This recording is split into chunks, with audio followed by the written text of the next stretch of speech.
middle of the night, like while we were sleeping, or was it like? Well, if you'll recall, you all had terrible visions as you were sleeping. Yes. And as you all started to wake up, there's loud noises, and the floor of the tavern started to buckle, and you all tried to make your way to the edges of the room as it was sort of collapsing in the center.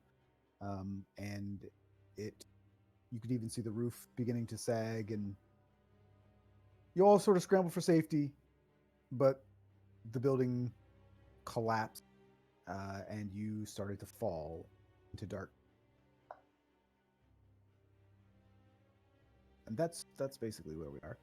You suspended in air falling. And so you get sort of a whirling tapestry of sensations, and images are flashing around you. You get, objects are flying past, and there's this rush of air, and you can feel water on your skin, and you can hear the sounds of this in the wood snapping and creaking, and you can hear people screaming. And then all of a sudden you get just the sudden jolt in pain of stopping, this stinging sort of impact as feels like sharp, sort of icy immersion, and your lungs start to burn as you try to breathe, as you realize that you are now underwater. And you start to flail around, and you struggle a bit, and your limbs feel heavy, and eventually you all make your way to the surface of the water, and kind of like drag yourself up to the closest, I guess, land that you can find. And it feels like you're crawling onto stone. It's actually not that easy to get out of the water, as the stone is quite slick as well. And as you're climbing out, you can still hear like impacts of like wood and everything that was basically in the inn smacking down onto the rocks or hitting the water. And you realize that even as you're dragging yourself out of the water and you're on ground, the water is still, you're not out of the water entirely. There's probably still a few inches of water that you're sort of laying in at this point. And you could hear a few other sounds of voices or moans or what have you. And after what seems like a long time, it really wasn't. You basically just hear the noises of water dripping, and you can hear the sound of people sort of moaning, possibly even yourselves. Yeah. Is it pitch black down here? Yeah, Bjorn. So I'm completely. Yeah, okay. You cannot see anything. Yeah, so you probably hear Bjorn yelling, like unintelligibly, just screaming. Bjorn, it's fine. Can you follow my voice? I can see. That's why I said follow my voice. Can you follow it? Can you even swim? Swim, yes. And I will do my best to follow her voice to where that direction. Also, just so that you guys can do it, everybody roll 4d6.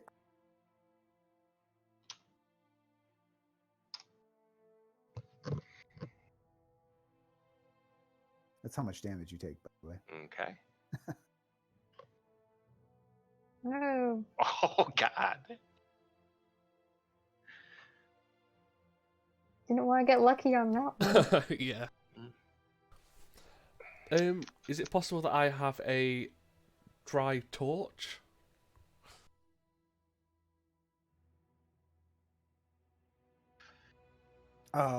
No. Basically, nothing that you have would be dry at this point, because you all fell into a pool of water, a deep pool of water, which is probably the only thing that kept you from dying. Yeah.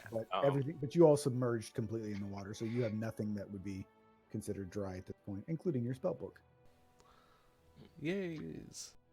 So I'm going to turn to face where I think I heard Ayla's voice, and just yell like, is it clear to come through? I cannot see if anything is in water. Couple of debris, but it shouldn't hurt you. All right, and So- I just run and jump and try to make my way over. Well, I do have a map for this, but it's a crappy map, so I'm going to try and not use it unless we have to. Okay. But Ayla and Soren, go ahead and do, I guess, do perception checks since you can both kind of see. I mean, you can see some. So, looking around, you guys see that you've fallen into a bit of sorts. You can see that the floor is covered in water, ranging from sort of like where you got out of the. There's like a few inches of water to what appears to be maybe around just a rough estimate. You have no real clue, but just how far you fell into the water would guess maybe about 20 feet deep. In certain areas, you can see that the walls are quite rough, and there are ledges and sort of outcroppings that are like the rest of this cavern, just slick and everything. But you can see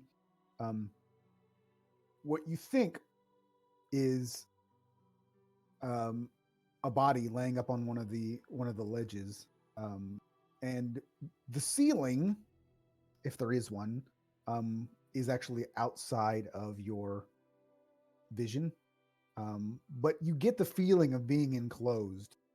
So while there are sort of droplets of water, you remember it was like a raging storm outside, so it's not raining in here.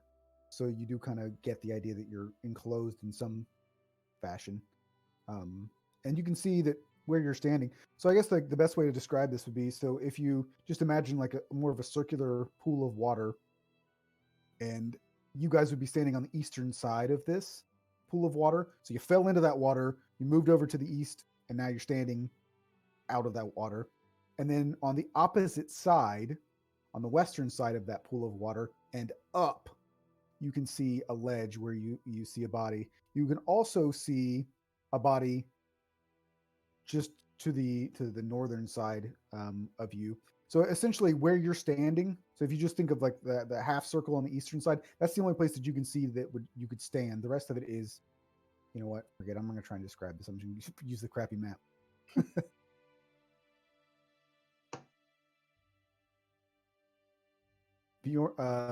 Mike, you won't see anything currently because can't.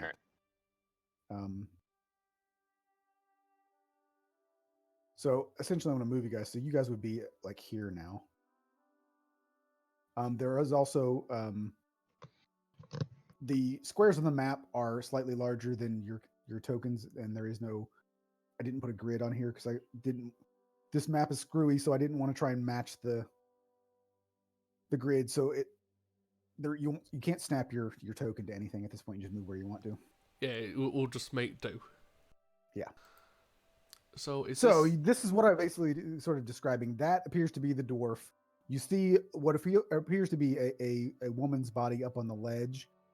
And though I didn't put them on here, you do also notice a couple of bodies floating in the water. And there are a few other bodies that appear to be pretty mangled as they hit the ground as well. Not everyone was quite as lucky as far as falling in the water. The dwarf is conscious, though barely. It appears that he was also able to drag himself out of the water. I'll take my book off, lay it to one side. Can I go check some pulses? Yep. And seeing that the dwarf is conscious, Isla would go up and she'll cast a second level Cure Wounds on him. Guys are lucky I can't see. I would have killed him. Soren, at this point, you're in the water. Like you would be. Yeah. You would be swimming, I guess, but you can still technically float and. Yeah. I was just saying. I just want to make sure that. Well, yeah, that's why. In the deeper part of the water at this point. Yeah, and you can see even from where you are that there are a number of what appear to be openings to this cave, and to the southwest of where you are, Soren. You can see there's like a dull blue-green light that is sort of emanating from that fissure at the bottom. And you find yourself looking at it, and it's quite pretty, almost difficult to look away from, actually. But you can see that there are remnants of the inn's common room and its occupants, scattered all over the place. Are any of them still alive? One of the mercenaries is in the water and dead, very obviously. The merchant's apprentice, the skinny guy that Bjorn saw right before you all fell, fell more to where you guys got out of the water, and is dead because he didn't hit enough water to survive. The dwarf is alive. You also see the hunter and the guy who, the gambler, essentially. They're both dead as well. Essentially, there are two people you don't see, Bob, and you don't see the other mercenary. Everybody else you see the dwarf and he's alive, and you see what might be Melissa up on the ledge, and everybody else that you see appears to be dead. So you said it was, 60 feet up to the ledge? Let me double check. Ledge. It's about 40 feet up. Would it be possible to climb at half speed and try and use the whip with an athletics check to get up there? You can see that there are, aside from it being a little bit wet, it looks like it probably wouldn't be that hard looking at the walls to climb up, even without trying to do anything fancy. If that's the case, I'll try and get up there to check her pulse. You may be at a disadvantage, however, because you only have one hand. Well, yeah, but the other person who could get up there is blind.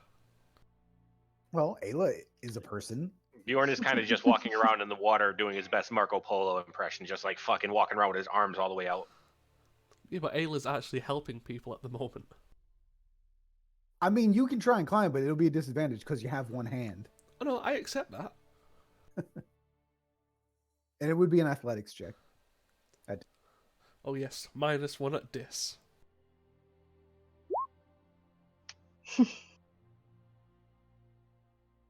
So your hand gets caught in the rock, and it rips that one off too. No. If I look up, is there any light coming from like up at the top of the hole? No, the only thing you might get a little bit of a faint bit of light from this opening in the cavern on the opposite side of the pool of water, but it might only just illuminate a little bit of the water off in the distance. It would not be enough to see anything. There is no light anywhere else that you can see. Bjorn just kind of like, is there any way that we could have some light down here? And he's just walking her arms out towards the direction that Ayla was before she went towards the. Well, I can't do any spells like that. I mean, Soren, I have seen you make fire.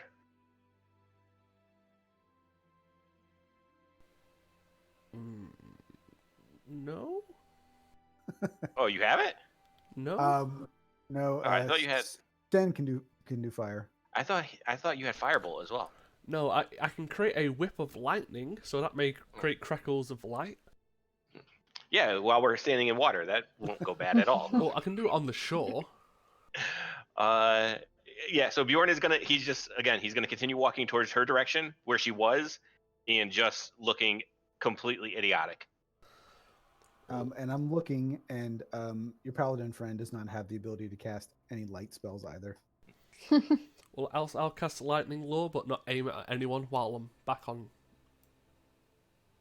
He can cast blindness and deafness. That should help. Oh yeah. Yeah, Isla can do that too. Very handy.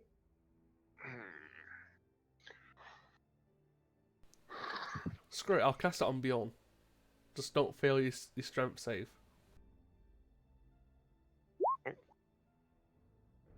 It's a strength save. Yep. A 13. Then you get pulled up to me and take damage. I would have taken the damage anyway. No, you only take damage if you get pulled within 5 feet. Oh, okay. That's fine. I'm still over. Yeah, I'm good enough. When I get to you, I kind of... what the fuck was... who is this? And I kind of just reach out towards the direction you are. Well, you can see the lightning and the person holding the lightning. I just... how do we get out of here? There are a couple of exits. One to the east, the south, the southwest, and there's one to the northwest, but it's up a ledge. I cannot quite climb it due to a disadvantage. I can throw you. Or boost. You'd be paddling in the water whilst trying to throw me. If you point me towards the wall, I can climb myself then and send the rope down to pull up. It might be best for Ayla to go over and climb. There seems to be someone up there injured. Well, alright. And she will hand her hat to Sorn, which she miraculously saved somehow. And we'll go over to attempt the climb. How deep is the water there? Like at 6'7", would I be able to stand up in it? Nope. No. Okay. You would guess, like, I mean, if one of you wants to submerge, you could probably get it more accurate, but you would guess it's roughly 20 feet deep. Okay. I mean, I can hold my breath for 4 minutes. I'm sure I can hit the bottom. Yeah, which is so dumb. I don't know why they made people like Olympic divers for holding their breath, but yeah, Ayla does not make it either. I'm not particularly strong. Where is the wall? Ayla, go to wall and I follow voice again. I'm already at the wall. Just follow my voice now. All right. I'm just gonna jump forward and start swimming until I hit a wall. Hopefully not with my face. Yeah, And she can keep talking to you to get you there. I'm going to try and start a fire. And when I do, I will... do I still have like my equipment on me? I'm assuming like I was sleeping with my bag, but I don't know if it would have just fallen somewhere else. You would have had your weapon because you reached for it when you saw the guy. Okay. So we'll have to find like our little bags and stuff of like backpacks or whatever. Yeah, I mean, they probably fell in the water too, but. Yeah. Okay. All right. Well, I'll get there, and I will just once I reach it, I look towards. Well, I actually don't look towards Ayla. I just like kind of try to find a place to grip my hands, and I just look to Ayla with my hands on the wall, and I just say, "Can you direct me towards ledge, Yeah, or towards where I can fit hand?" Right hand up a little And bit. he just starts, etc., etc. yeah, he just starts leaving his hand on the wall and like moving it the direction she says until he finds something to grab onto, and I'll try to climb up. Wait, is this gonna be a disadvantage because I can't see? Yeah, hold on, just 1 second. Soren, what's the highest level spell that you can cast right now at level 5? Level 3. Level 3? I wanted to double check because I think I filled out the paladins. Paladin get spells later levels. Yeah, I just don't think I filled this out right. I was double checking it because he does not. I was just double checking. He doesn't have anything that is light. No, he doesn't.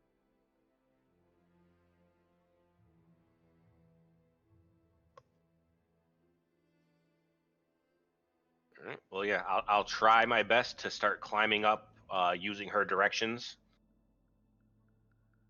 Is it athletics? Yep. All right, I don't know if it's a disadvantage or not, but Either way, I got a 21. Yeah, so you are able to get up. Okay. And you do. You can go ahead and do I'll say do a perception check with disadvantage, but you're just gonna because at your size, this opening as you sort of get up there, you do find the body, but if you want to continue, wow, never mind. Yeah. How high would I think I climbed up? It's Like about how? it's about 40 feet. Okay, so we're all the way. I'm all the way back up outside. No, there's a ledge so you fell further than 40 feet. Oh, okay. But do a survival check real quick. Survival. Wow. Hot damn. Yep. Okay. Ayla, do a survival check.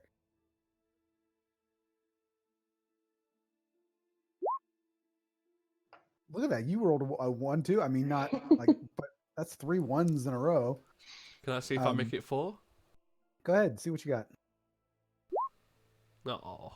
Still a terrible roll, but I was just doing this for fun because I mean I feel like Bjorn, even with it, you probably still would have known this, but you're relatively sure that given what the water, you could jump 40 feet into deep water and it not be too bad. Okay. If you're purposely doing it, if it wasn't like a surprise fall. Yeah, and you can brace yourself for it. And you do find a body. You can't see it. Okay. I just start like reaching around, like to where I could find I'm gonna just literally start groping around until I can find her face. Yes. And just feel for her nose and put my finger underneath it and see if she's breathing. She is, Okay. but she doesn't appear to be conscious. Okay. I'll just shout right down. I do not know who it is, but I can feel breathing. Not wake up though. Well, bring the person down then. I'm sure we can do something. You sure you do not want to come up here? If you can find supplies, I can get a rope up here and hold it to let you climb. Oh, well, we can try that. And Ayla will start hunting down their bags and such. Ayla and Soren both do investigation checks and look for your.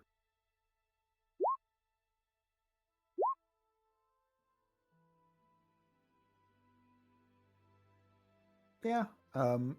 You're able to find most of your things. You might be missing a few like spell components here and there. Just smaller stuff that possibly even stuff that would have been ruined by falling into water, but you're able to get the majority of your stuff, so you can find a wet rope. Okay. Yeah, so I mean if one of you wants to try to throw it up to me, I mean, or I can literally climb back down and try to get back up again, so either way. Well, let's try throwing it first and see what happens. All right. I mean, I'm assuming that you got to just throw it far enough to land up there because I do not believe I'll be able to catch it. You could attempt to catch it, but it would be a disadvantage, and you would also. I'm not going to make you roll for it, but you would realize that you have to tie something to the end of that rope because you're not going to be able to throw rope 40 feet in the air and it just be able to. Oh, actually, you got to anchor at the top of it, basically. Right. Yeah. When I'm assuming you tell me when you get back that you found the stuff, I'll just shout down to either one of you. I'll say, I bought grappling hook if you want to attach it to end of rope. All right, just give me a moment. And Ayla just sighs as she attempts to, go back to the shore, find the grappling hook, tie it off, come back, and then attempt to throw it. It's probably going to be a disadvantage because you're floating in water, so you're not even going to be able to get a good, you're not even standing on solid ground trying to throw this thing. So it's going to be all upper body strength. There's going to be no legs that you can put into this. This will be this will go super well. I'm assuming strength check.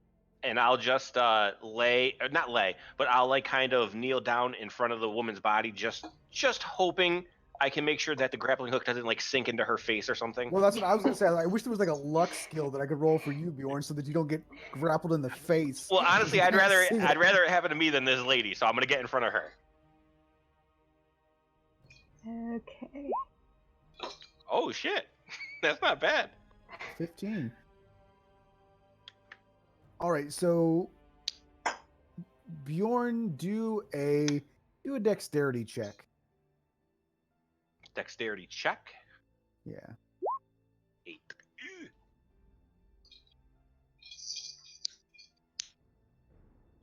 All right, so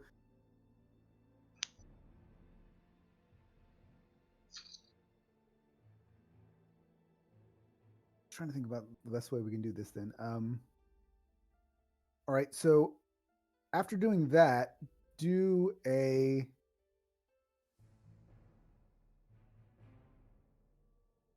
do an acrobatics check real quick.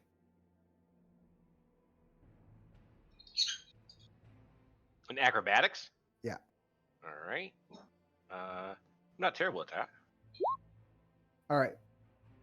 So, I mean, I guess it's probably the same roll, dex and acrobatics, but with an 8, you don't see it coming, and it's not the sharp part, but the top part kind of like dings off the side of your head, but at least you know where it is, and so you're able with your acrobatics, your second little grab, you're able to grab it as it pings off your head. Okay. So you've got a hold of it at this point. Okay. I'll grab onto it and just like moving my feet around like along the ground. Is there anywhere I could get like a foothold in? So like, or is it all just slippery like sheer stone? It's pretty slippery rock. There's Okay. not really any. I mean, you might be able to try and like jab it into the wall. Yeah, I will definitely give it a shot. I'll go up to the wall and reach around to see if I could find anywhere that has like a little crack or something, and try to just jam it in. Yeah, do a strength check with advantage. 24. Yeah, so you're able to pretty securely get it into the wall. All right, yeah, I'll give it the old standard test of like me just leaning all my weight against the on the rope just to make sure it doesn't pull out with me on it. And if it seems secured, I'll shout down, "Hey, I think you can begin to climb." Okay. And she will climb. So yeah, you can get up there pretty easily. And the first thing that you see when you get to the top, which you possibly can already see with your token, the cavern ends like it looks like you may have eventually at one point this may have gone somewhere, but it does appear to be caved in towards the back. So this would not be an exit. This is just sort of a ledge. Yeah, she would announce to the others that this way is a dead end and then kneel down beside Melissa and see it. She can go about helping her. Yeah. Yep. So she does regain consciousness, and you can see that she's got a pretty nasty wound on her head. So even with the healing, she probably has a bit of a concussion at this point, which you're not going to be able to fix for her. But she's a little woozy, a little bit out of it, but she is conscious at this point. Well, you're certainly lucky landing all the way up here and still are alive.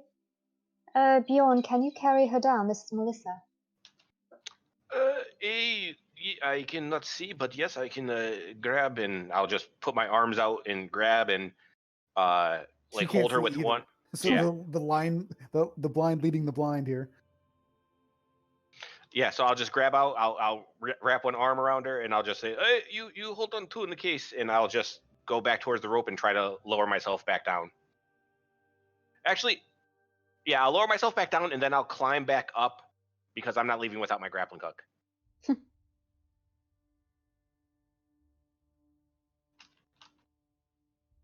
Okay, so yeah, Like once everyone's down, like Ayla climbs back down and stuff, I'll unhitch my grappling hook, and I will jump down into the water. Okay. I'll move here. Is there anything that may have fallen down that could have still been dry? Like any inside of a cupboard or anything? There are probably some bits of wood that are a little bit dry, but probably not much because, I mean, it was most of the stuff was getting rained on anyway. That's fair. I mean, can I attempt to create some form of fire? If Bjorn hears you talk, like, are you talking about this to anyone? No, I'm basically just trying to Okay. collect anything that looks Does, dry-ish. does anybody happen to know thaumaturgy? Nope. No. Bjorn just knows he has a lot of liquor on him that probably is flammable, especially some of the stuff that he's made.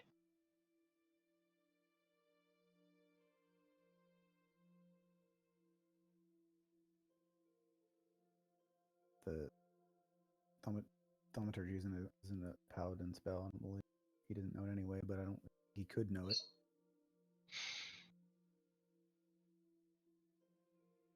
Because paladins don't even get they don't even get cantrips. So Nope.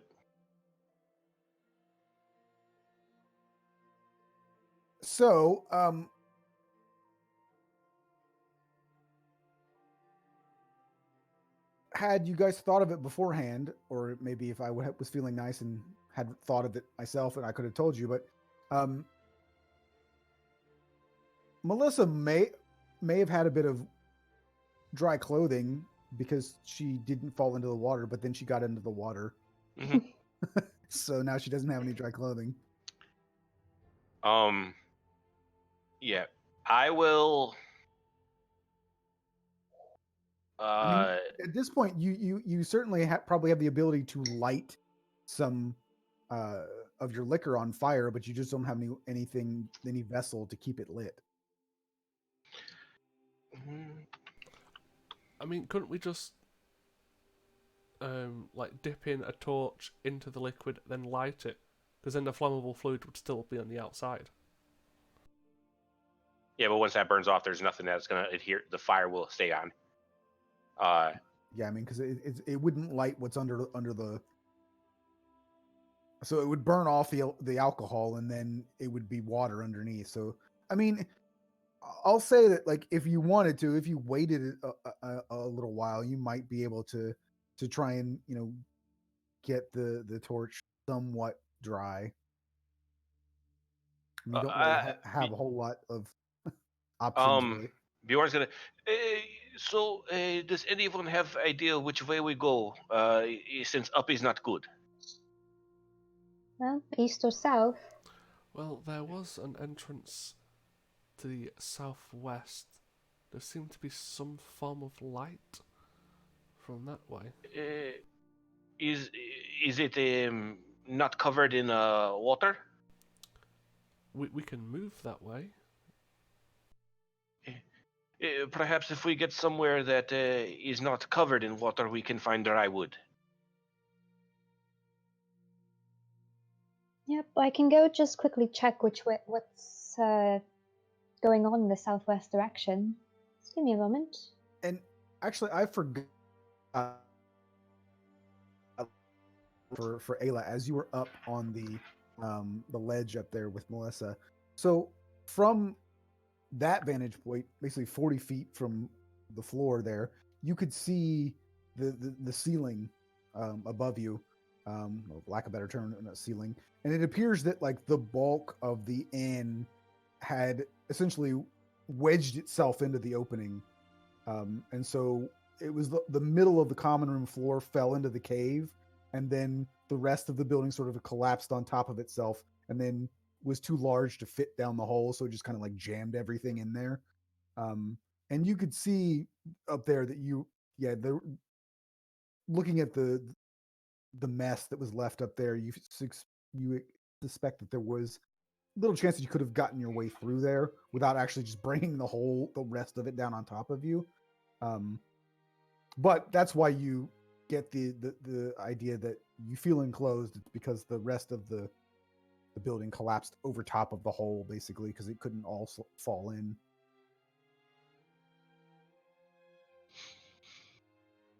Yeah, she would relay that to the rest of the group.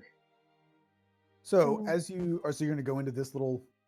Yeah, she's gonna quickly try and, I guess, swim as quietly as she can and see if she can investigate what's down here. So as you sort of like make your way in to that general area, you can see that it's a rocky tunnel, and it opens up into what appears to be a bit of a rough chamber, but maybe 10 feet wide and 20 feet long before it opens up. The ceiling is a little over 10 feet. And when you first enter the cave, you might be able to see it at this point, but you couldn't really see that there was a wall, a far wall on that cavern until you see that it opens up into a larger opening. And it's there that you see this dull blue-green glow. And what you notice first is that this strange illumination that you can make out, or because of the strange illumination, you can make out sort of crude paintings on all of the walls. You would guess maybe like a tribal culture painted these, and it is essentially it's not great art, but you get the idea that their images are depicting sort of scenes of like slaughter and mayhem, and they show humanoid figures in battle and also being eaten by monsters and being immolated by fire. But go ahead and do a perception check real quick.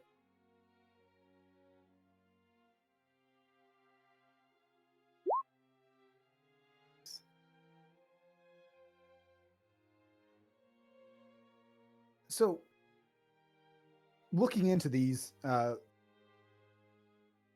murals or paintings, or whatever you want to call them, you do start to notice a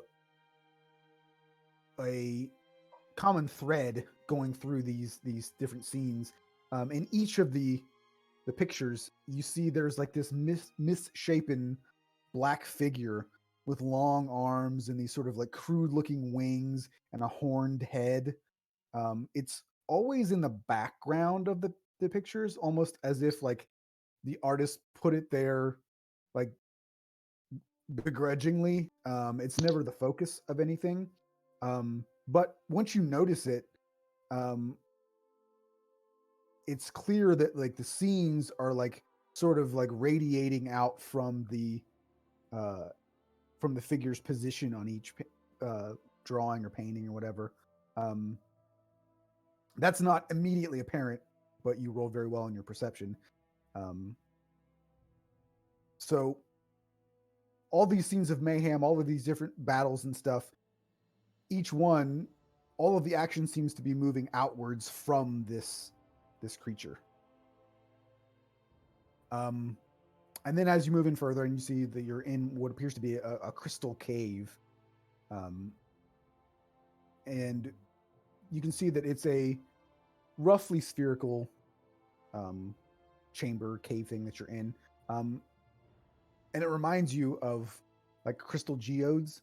The walls are made up of this glassy crystalline rock, and it sort of juts out at weird angles, and various sort of sharp formations. And all of the formations are pointing towards the center of the room. And then in the center, which you can see there, that little thing on the ground there, there is a flat top crystal pillar. It's probably about up to your waist. And it looks like it was originally like a natural rock crystal formation that's been like sheared off flat. And on top of that little pillar, there rests like a single twisted metal ring. It's about 8 inches across, so quite large as far as if you would consider like a ring you'd put on your finger. But this ring, this metal ring, is the source of the glow in this room, and it appears why it seems so bright isn't because it's necessarily emanating a lot of light, but all of these crystals are reflecting that light, so is quite bright in here because of that. Cool. She does not go near said ring immediately. She just turns around, goes back out. And chooses not to tell anybody about it. No, she was going to report to. Yep, there's nothing over everybody. there. No big deal. Let's keep moving. Yeah, she would have told Soren, especially about the ring. She would have been like, well, there's some magic ring or something in that room down there. Single room, circular, it's got paintings around it. I did not go near said ring. It's glowing, so it's obviously magical. Well, we could go back to that ring which is producing the light. I could spend 10 or so minutes trying to identify the type of magic. That should give us some time to dry out, hopefully. Well, we won't dry out. I mean, we're going to get back in the water, but everybody else, yes. Right. Hopefully they will dry out. True, but it should give us time to dry out at least some torches, or whoever remains, dry out some torches. Yep, sounds fine to me. Bjorn, you're in charge. Just don't kill a dwarf. And I cannot see him to kill him.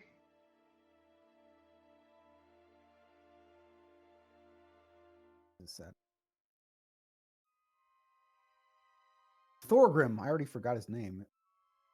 Thorgrim is Thorgrim and Melissa. So Thorgrim is awake now, and what he's been doing is trying to sort of gather up the bodies and kind of lay them out.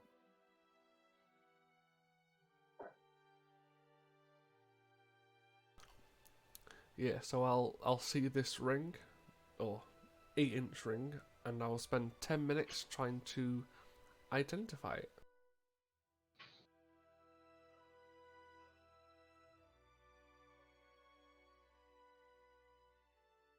So, Bjorn, you can sit next to Melissa in the dark because you're the only two that can't see anything. Even the dwarf can see. So Nice. she's she's very pleasant, and although she doesn't really know what's going on at this point, but good company.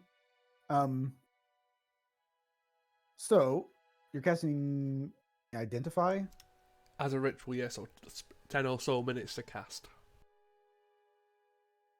All right.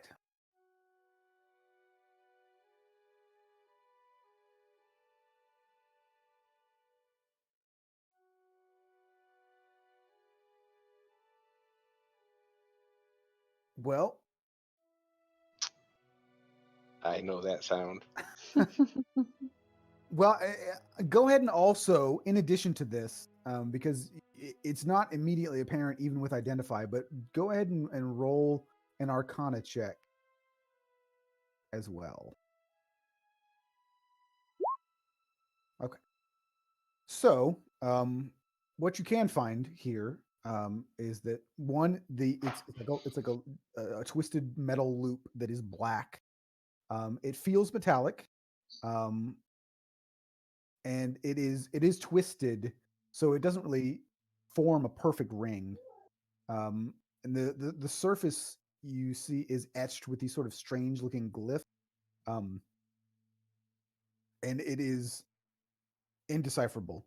And you, based on the languages that you know, and even the fact that you can cast the ability to read languages, you don't recognize this at all, and you don't even recognize it as a thing that you ever used a spell to read before. And it does appear to be magical. And it is warm to the touch, though it doesn't hurt. Warm. And as you guys both, well, Ayla, you probably, if you're literally standing where your token is, you don't get this, but standing there with it, Soren, it makes you feel quite uneasy. And that's kind of what you get with the Arcana. With Identify, what you get for the most part is that it doesn't appear to be a ring. Like it's not like it's large. So you recognize that it wouldn't necessarily be a ring for like a humanoid, but it's not like it's a troll or a giant's ring either. What it appears to be is a damaged piece of machinery of some kind, but you don't have any idea what type of machine piece this would be. But as soon as you move it a little bit to pick it up and identify, the glow dims a little bit, and the geodes, the crystals and stuff, stop reflecting the light.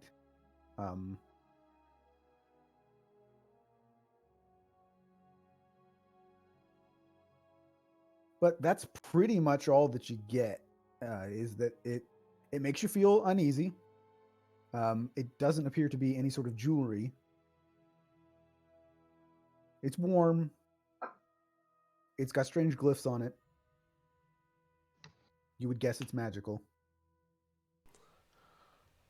Yes. And yeah, it's about.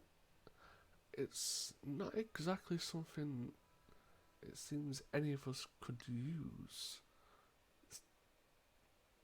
There's no harm in taking it with us, but it's uncomfortable in the fact of I don't know what it is. Well, then just leave it. It's not useful to us at this moment. I'd rather not cart around some strange magical thing you don't know what it is. I'd certainly like to try and understand these glyphs.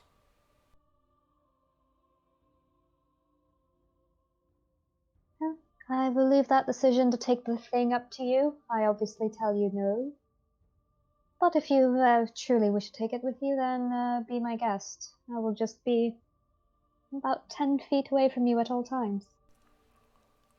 That seems fair.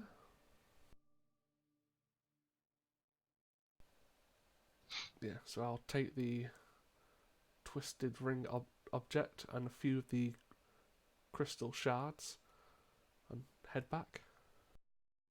Yep. And Ayla is literally going to be about 10 feet from him at all times. Okay.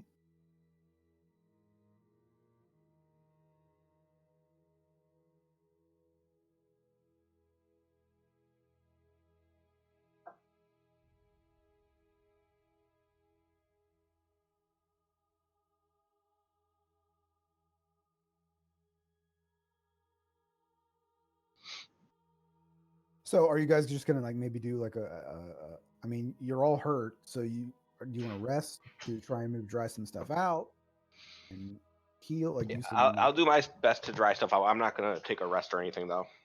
Ayla will take a rest. Yeah, I'll take a rest and probably unwisely try to attune to whatever this is to try and figure out.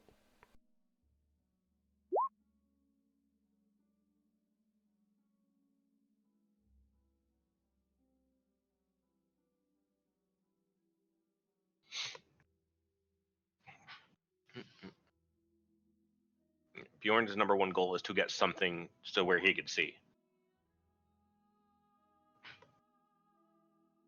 Good. It's good hit dice roll there.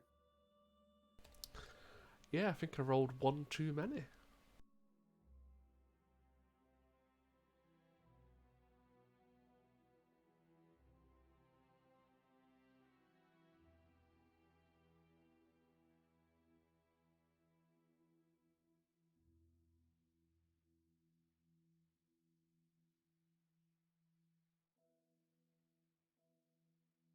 So how long? I mean, if you're taking a short rest, it's what, 4 hours? No, 1 hour is a short. Yeah. Or half an hour if you're playing Critical Role. So they could do whatever they want, but I literally just sit there. Like I'll sit there and pull out any sort of cloth or rip any sort of piece of my fur off that I can and just try to wring it out as much as possible. So I'll be able to use it for like to tie to a piece of rope and use it as a torch.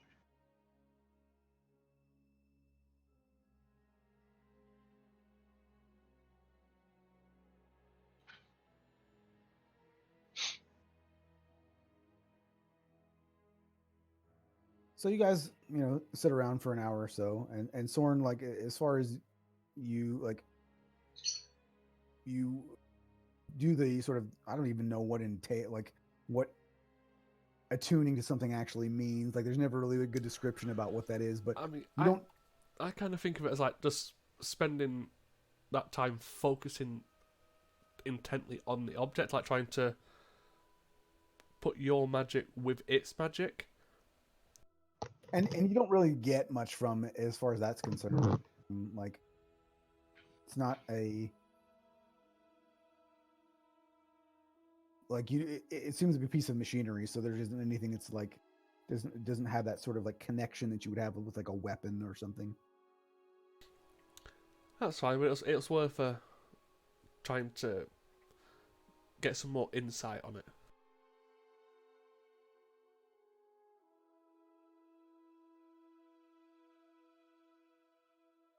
So, just so that Mike can actually see, I'll say that you're able to. So he's not stare at a black screen anymore.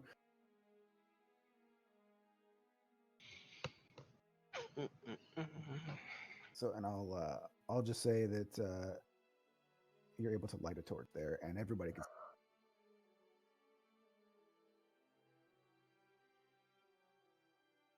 All right. So it was down here that they went to, and that's where they found the item, and then to the northwest where the ledge was. So it's to the south and to the east that you guys have not. To the south and to the east. And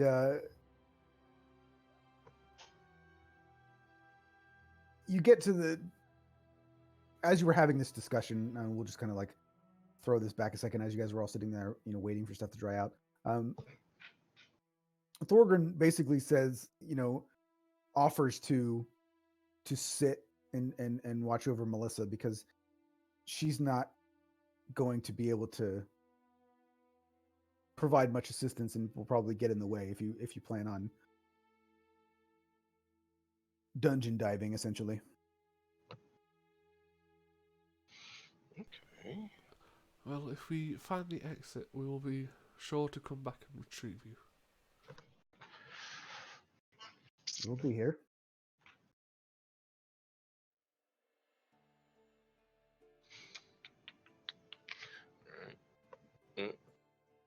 Bjorn just kind of looks at you two and says, "So, which way?"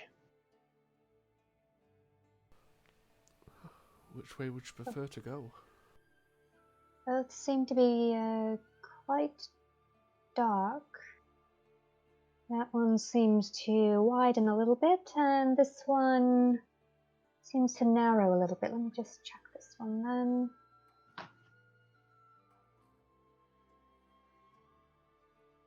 It's particularly tight. I don't think you can squeeze through, Bjorn, so let's go east. Okay.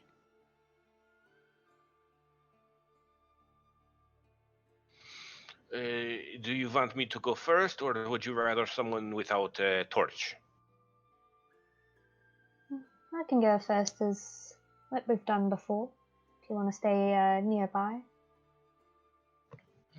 Yep. Sure. So even right from where you are right there, you can see at this point there's the narrow passage opens up into a little bit of a wider section just up ahead, and it looks like you could keep going, but you notice that this area is completely choked with these thick spider webs, and you can see that there's beaded water that's sort of like trickling down the walls and onto the webs, and it's kind of pretty if you look at it or think of it that way.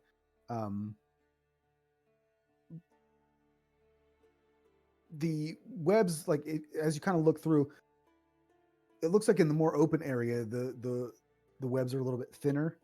But you can see that there are a number of like fist-size spiders that are clinging to the webbing.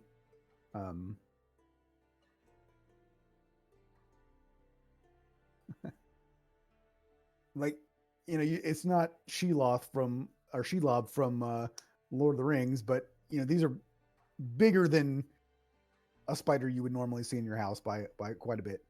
I mean, Actually, they don't seem to be like agitated or anything. They just sort of be hanging out. Bjorn, there's a lot of spiders. Perhaps you should go first? Yes, I burn webs. Don't agitate the spiders, please. Why? It will make it easier to go through.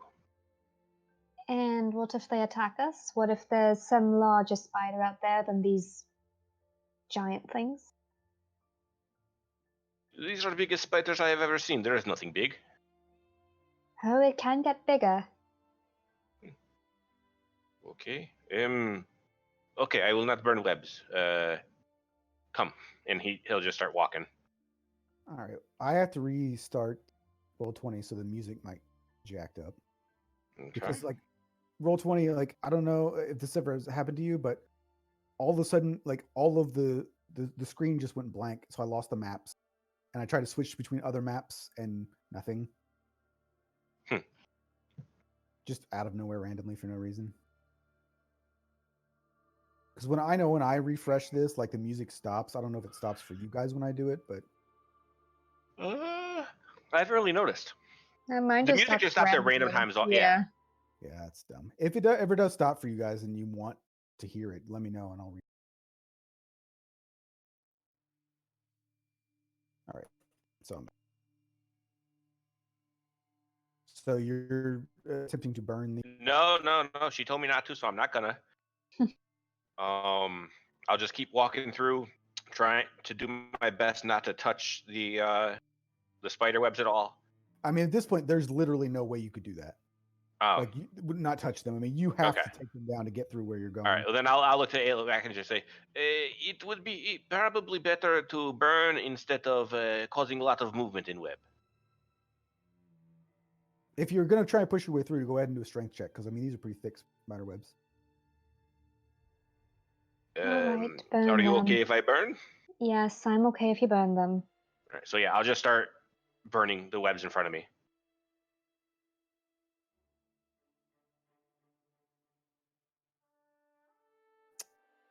Oh, Roll20, you are terrible.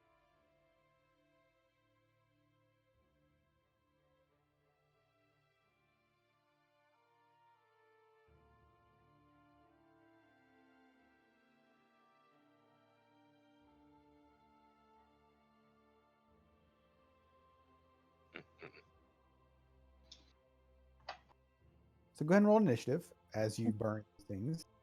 Oh yay! I told you there's no such thing as bigger spiders. As you are burning through there, you can hear the kind of that.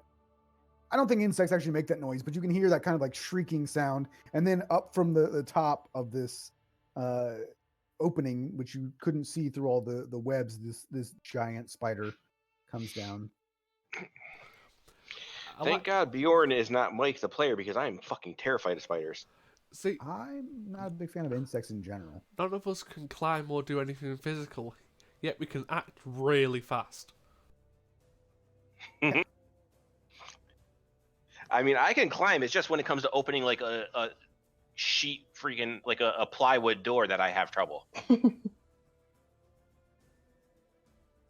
I really just am so frustrated by how slow Roll20 is to do anything. Like, God. I mean, I'm just staring at this character sheet, not able to actually click on anything. All right, finally. So let's see.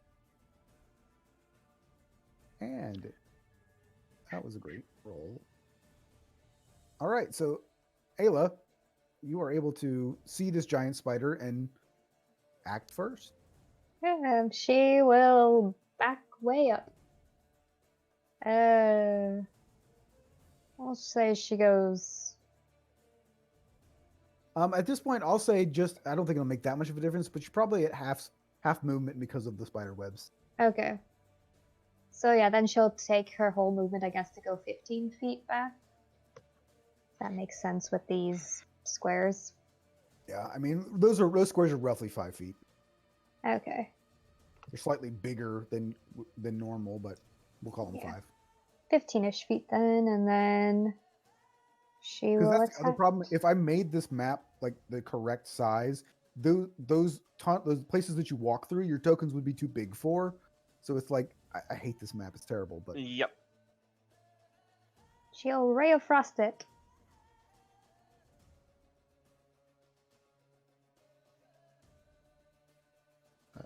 that definitely hits.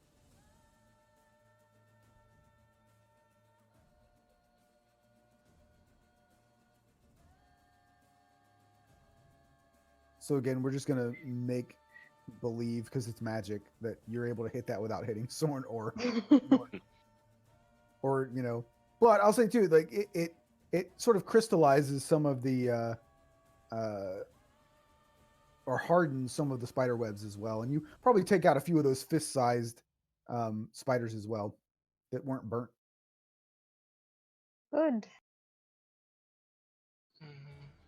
All right, Bjorn, it is your turn. All right. Quick question: are we standing technically on a dry area right now? It's relatively dry. Okay. Because if I see, I'm trying to decide if I should drop this torch to use my two-handed weapon, but then it might go out. So no, you know what? Can I just reach on my back and pull out my +1 javelin? I'll use it as a melee weapon. Yep. Okay. Then I would like to go into a rage and take 2 reckless strikes at it with my +1 javelin. And I'll have to add, I think just it's the rage damage is still just 2 because I don't have a raging javelin one. So this will be the first attack. 23 for 8 points of damage. And yeah, yeah. Rage is, yeah, still only +2 damage. So 10 damage for that attack. And then I will do one more with the same weapon with 9 points of damage. Righty. And I will just hold my ground and try to make sure this thing like can't get by me into the hallway very easily. Ready? So you can see that it's got like the sort of like mucus, like greenish looking stuff like dripping off of its mandibles that are, even as you're attacking it, it's like kind of like snapping at your face.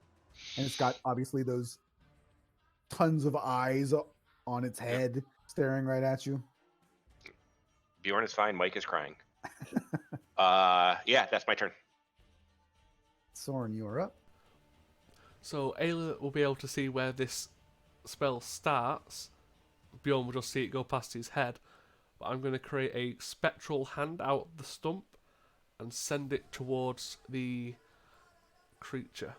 And casting.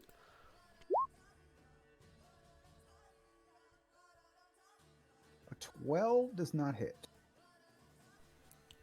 Well, that's me. That's actually a really fucking cool effect, though, where you That had is no cool. hand. Yeah, that is pretty sweet. That's probably the reason why I picked a skeletal hand. Yeah. Yeah, that's pretty sweet. Now I don't even want you to get a new hand because that's just too cool. Yep, Bjorn will literally break it off every time. So it is now the spider's turn, and it is happy to attack Bjorn.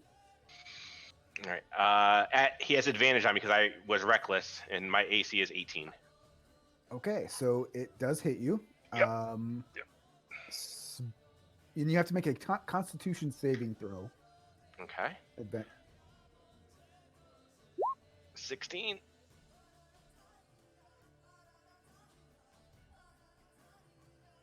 Okay, so that does save, but you take. Okay, so this is. So I'm reducing the, because you take half for everything, right? Except psychic, yeah. Yeah. So this doesn't have psychic. Okay, so then you take reduced. You take 5 points of piercing damage from its first bite at you, and then you take 7 points of poison damage, and that's on a that's on a save. Yep. So, Let me see. What does it say?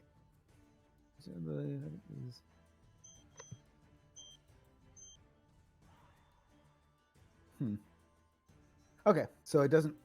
The poison damage doesn't appear to do any like damage, like anything to you at the moment. Okay.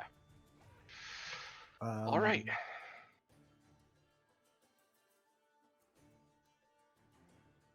But it does have a second attack, but it's not going to attack you. It's got a ranged attack that it's going to attempt to. How far is this? Okay, so it's going to actually attempt to hit Ayla. Soren, you didn't do anything to it, so it doesn't care. I mean, I tried.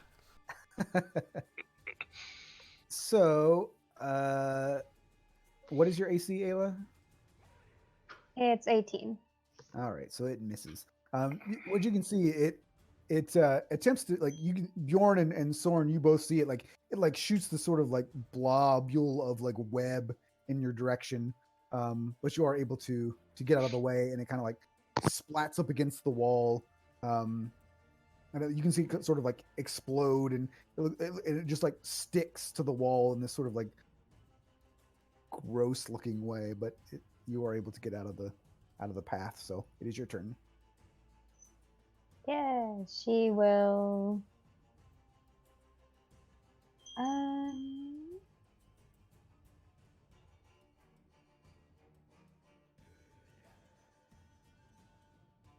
We'll do combination healing word first level on Bjorn, as well as her usual Ray of Frost. Damn. That definitely hits it. And then she will duck around the corner. She does not want to get hit by any kind of gross something or other. I want to retcon all combat so far and say that Ayla should have disadvantage for being so. You waited an hour. I do also think falling down 60 or 70 feet into a hole of water would probably wake you up a bit. Yeah, probably. All right, so yeah, I am going to do the same thing. Recklessly attack with a javelin in one hand. So the first attack is a 11 plus 2 is 13 points of damage. Yep. And then I will try to jam it into its midsection again with 9 points of damage.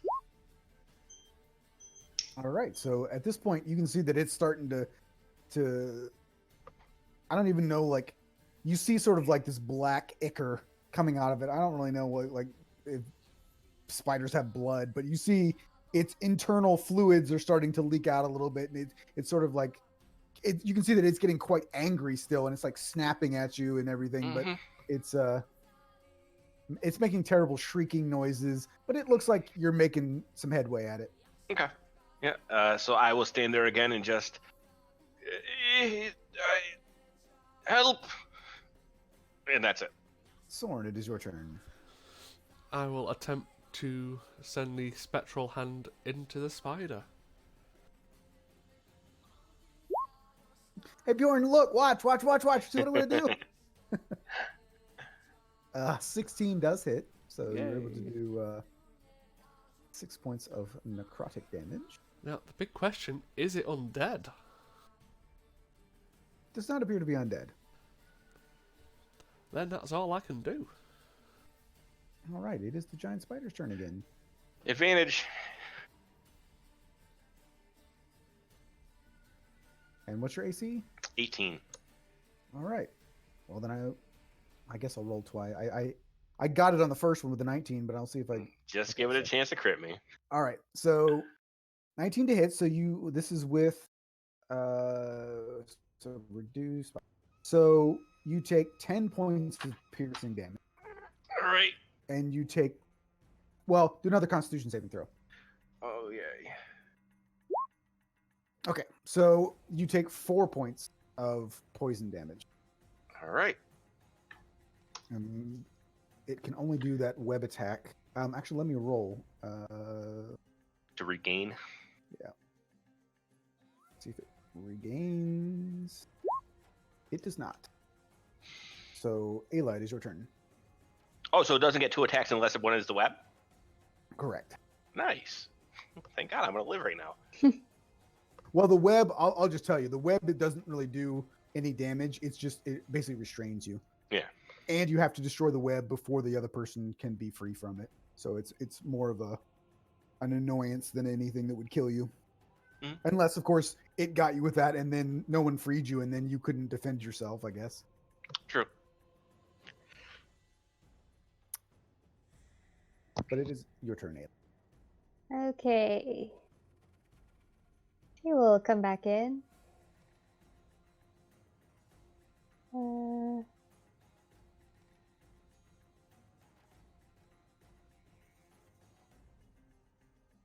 as you guys are like, Ayla, as you ducked out and ducked back in, you hear it. You hear Thorgrim like, "Do you need any help?" At the moment, we're okay, I believe. Bjorn is fucking hurting. Well, you Speak didn't for heal yourself. You're like, yourself. "Nah, I'm fine." Okay, she will come to there to Bjorn. And... To be fair, I'm at like a third HP. Okay. I thought barbarians are supposed to be tanky. Well, I also didn't heal up after we fell. Yeah, he chose not to roll any hit die. Combination of cure wounds and resistance for Bjorn. All right. Ooh, plus 11. I thought one of those have to be a bonus. Oh, whoops. Resistance. Okay, the cure wounds. Resistance is an action. Yep, they're both. Okay, so it's not going to be the 11. It'll be the 11. I'll Yeah, give it'll you be the... 11. You just won't get the extra. Oh, D4. all right. Okay. Okay. So I do have the 11. All right. And that's all she can do. Bjorn, it is your turn. All right. Let's give it another go. Reckless and raging still. So, ooh. So that's 12 plus an extra 2, so 14 points of damage. And you actually don't need to roll again because it had 14 hit points left. So you Nice. jab it Nice, down. nice. Do a little distraction with the fire and get it right under it. Well, no, don't even have a fucking chin. So, yeah, I just get it in the You gut. just stab it in its eyes. It's multiple eyes, and they just Yeah. pop like grapes. It's great. Yeah.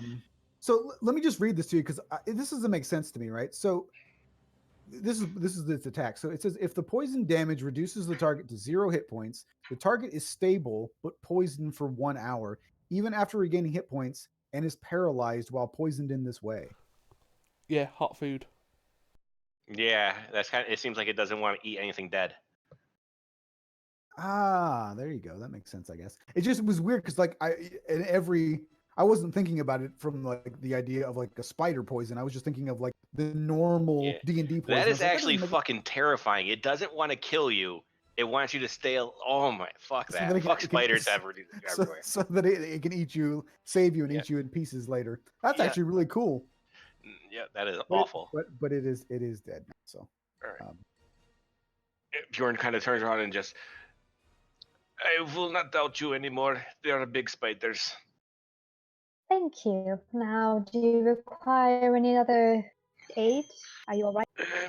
I think so. It had poison, but I feel okay right now. I should be fine. Alright. That's what you say. I trust you. Yes. All right.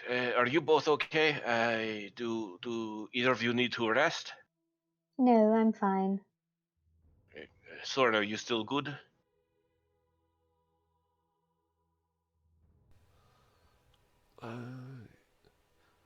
Yes, I'm fine. You don't need to worry about me. All right. Well, we'll keep going, and he'll just start turning around again and start burning all the webs that he sees in their way. And you can see like the map has this weird sort of like, I don't know what that's supposed to be. There's like that cross there, but you can walk under. It's basically like I'm going to say it's a piece of rock that's joining the. Okay, so that's not like a blocking our path. It's like an overhang. It's like it's like an arch basically, so Okay. you can walk under that. All right. Well, yeah. Well, Bjorn will stop here and just. Can either of you see down tunnel? This way leads to 2 more paths, it looks like, and this way might lead to a bigger room. Let me just see. This one just leads to water, it seems. Oh, and then something it goes across. Alright, it seems like we do have 2 paths that we can go. Which path would you prefer to take?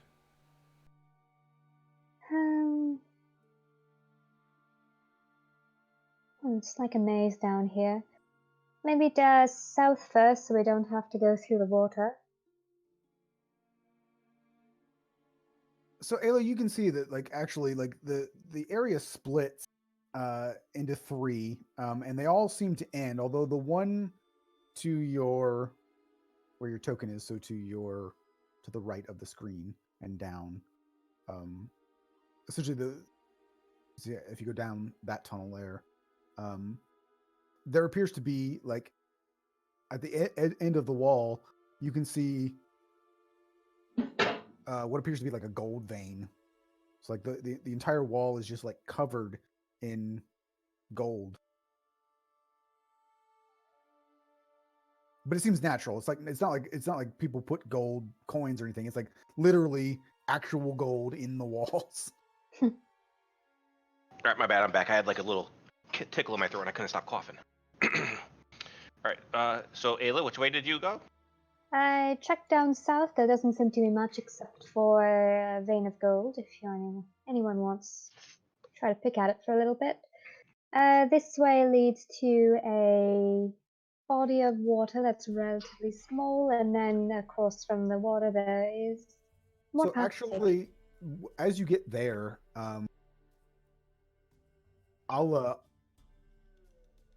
that tunnel there it's covered in mud and actually slopes down. So, yeah. So everybody, well, Ayla and Bjorn, you still have your light, right? Mm-hmm. So both of you guys do a survival check real quick. Survival. So you can see that the passage is somewhat constricting, and it is almost like a crawl space that's almost like 2 feet in diameter. And again, that's why I made the map bigger than it actually is, because like even if it was as small as they say, you literally couldn't get through. But it dips sharply downwards, and there's mud that's covering these. So everybody, go ahead and do either an athletics or an acrobatics check.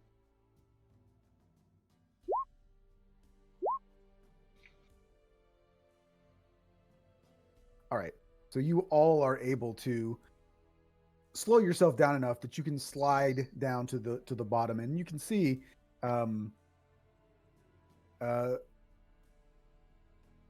it's a bit of a drop at this point. Like, so you can get to the bottom of that and then kind of stop yourself. What's funny is that had any of you failed that, you probably would have slammed into Ayla and knocked her off into the water. But you can see that the passage itself sort of ends abruptly,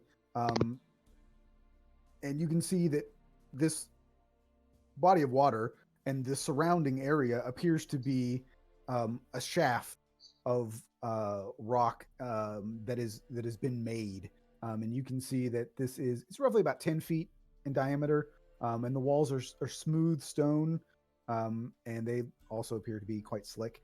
And you can, as you kind of all slid your way down, you could hear rocks and stuff and mud sort of slide and fall into the water as you were going in there. Everybody just do, or Ayla, I guess, because you're at the bottom. Go ahead and do a perception check real quick.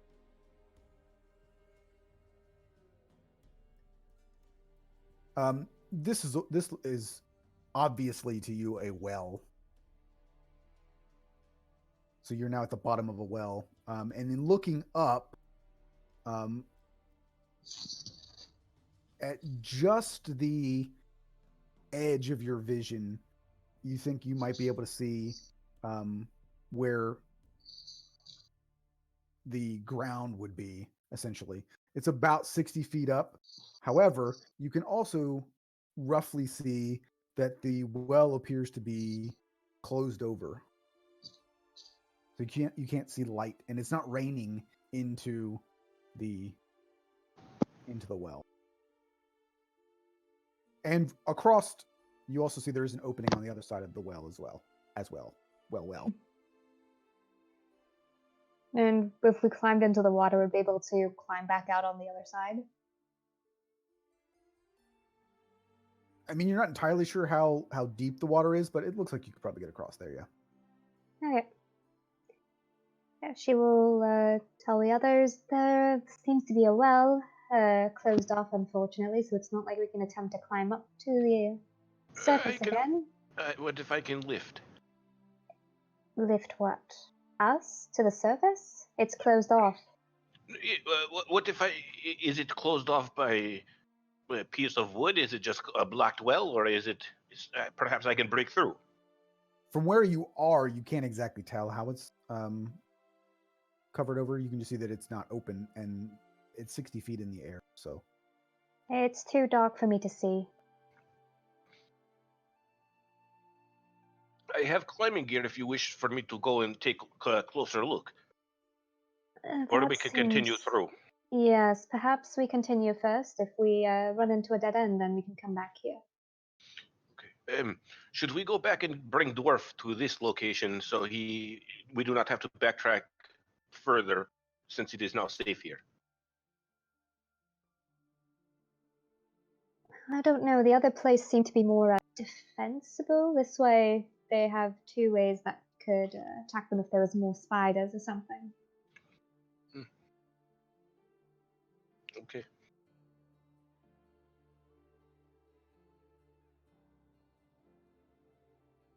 Do I notice Thorn acting weird?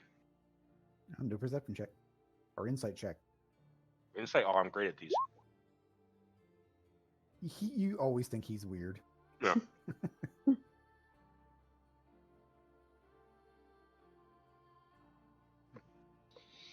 So,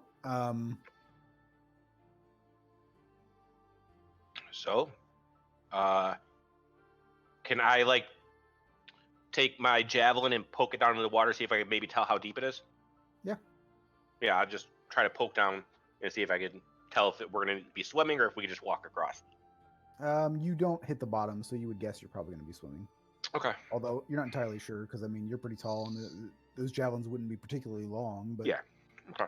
Well, then I will jump in feet first, like pencil style, and just see if I hit the ground or if I'm swimming. yeah, I mean, I would say that as you jump in, you probably dip down to the bottom, but you still wouldn't. You can't stand above the water, so nothing dangerous or anything like that. But Okay. So yeah, I'll keep one arm up and doggy paddle the rest of the way because I have the torch in one hand.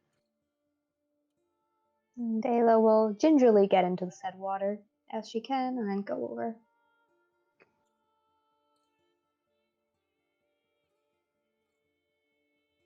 So are you coming? nice. So as you get here, everybody just do a perception check real quick.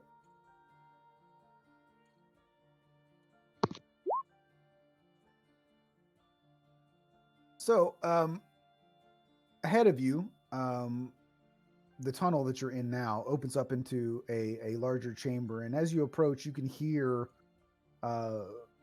clatter of rock and soil that appears to be falling from.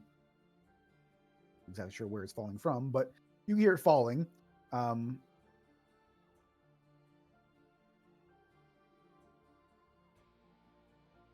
then as you guys can move closer if you want.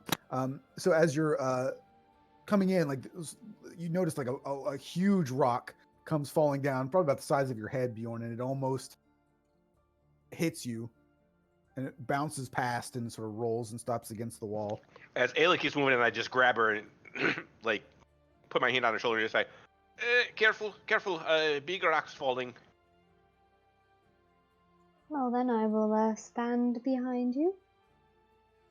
And you can see where to the eastern side of the cavern here, you can see that there's water that's sort of dripping down these almost like terraces that kind of look like stairs, but they're natural. Just looks like they've been carved out by water over time. And the terraces themselves are smooth and flat, about 2 feet in length. And you can see that like the tunnel is going quite sharply upwards from where you can see. It's like sort of twisting back on itself.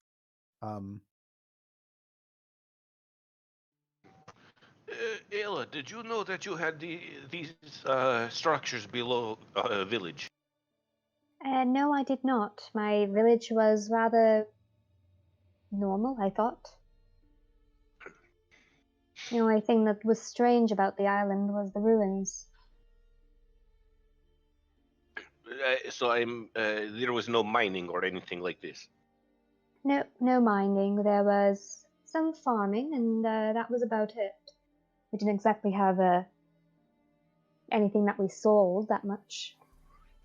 Very self-sustaining. And you said across the way where you see that it looks like the path is going upward? Yep. So there's almost like natural steps, and there's like what is it? Almost like a waterfall, like rolling down these man-made or naturally made stairs. Does gonna look at- Isla does Isla see that Soren is staring at her?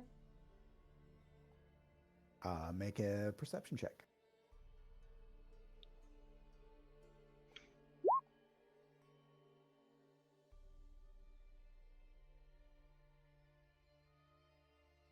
I mean, maybe. I don't think that you're. I mean, with an 11, you might kind of notice out of the side of your eye that he might be looking at you, but you're not sure if he's staring at you or how long he's been looking at you. Yeah, she'll just cock an eyebrow at him and then look away again. You two wait here. I run across and see if it leads up and out. It is not worth possibly being crushed if it does not lead anywhere. All right, but I am going to attempt to get myself my usual 10 feet away from Soren as I can. She'll just go over there. And yeah, I will make mention of that any of you that are generally close to Soren, you also do feel a little apprehensive and uneasy.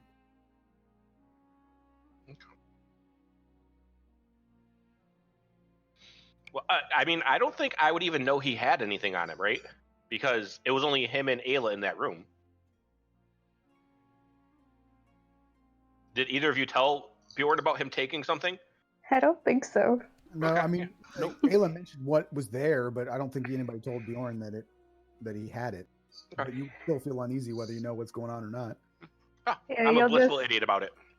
You'll just see Ayla staying 10 feet away from him at almost all times. I'll turn around and look at Bjorn or look at Soren and say, "Hey, you wait here. I'll be right back." And then I'll just turn my back to him and start moving across. Bjorn, go ahead and do a survival check. Ooh, not bad. All right, so yeah, you can see that these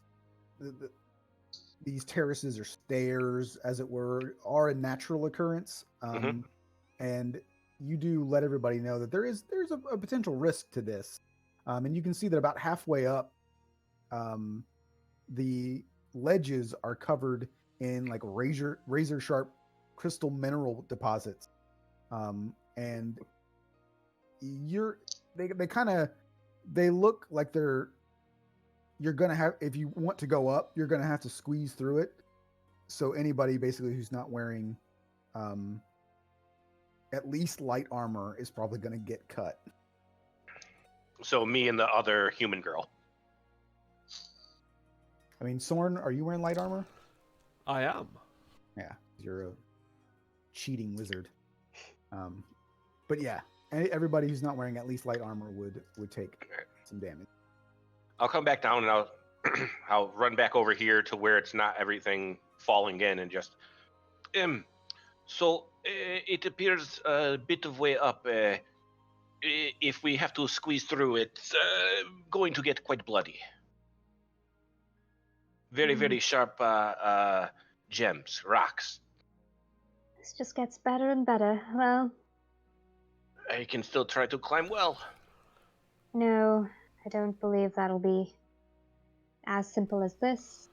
We still have the other routes, and if there was the gold vein, it's possible there is a mine shaft. That way led to nothing. There was dead ends on all three sides. And I don't particularly fancy digging blindly, especially because at least I didn't know there was mines down here. We either go back and try well, or I can squeeze through. It will not be fun, but I can make it. Perhaps this is the way out.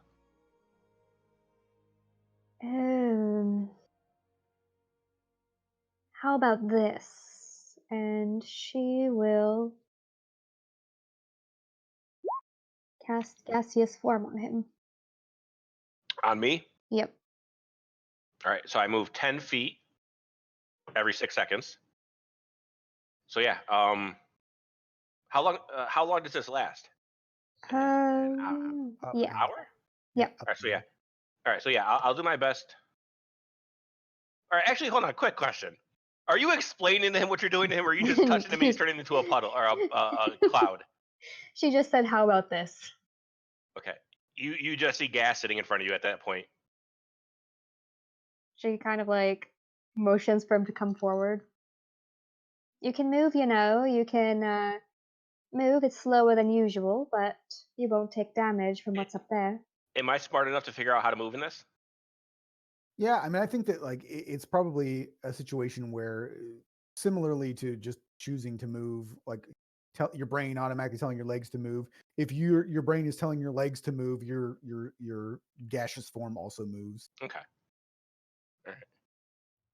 So yeah, all right. I will start floating my way over here.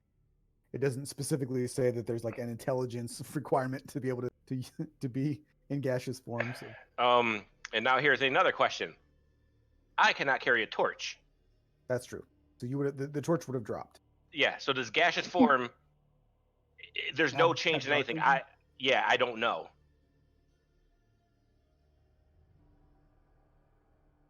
Well, this is okay. So you transform a willing creature you touch, along with everything it's wearing and carrying, into a misty cloud. So yeah, even their torch just turned into a misty cloud. So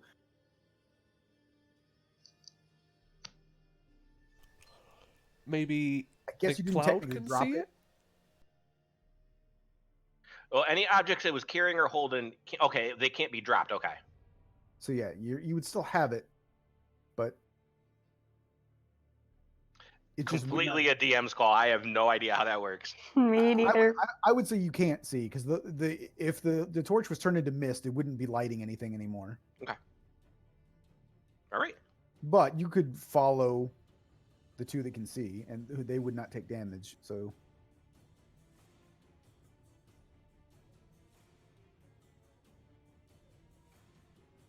and so you can get to essentially like here. If my well 20, yeah, like here, and you'll see that you're now on a ledge. Now Bjorn, you could technically go over it because you're floating. And this is again where this map is a little bit goofy. So let me see if I can do like a. It's not gonna look right, but let's see.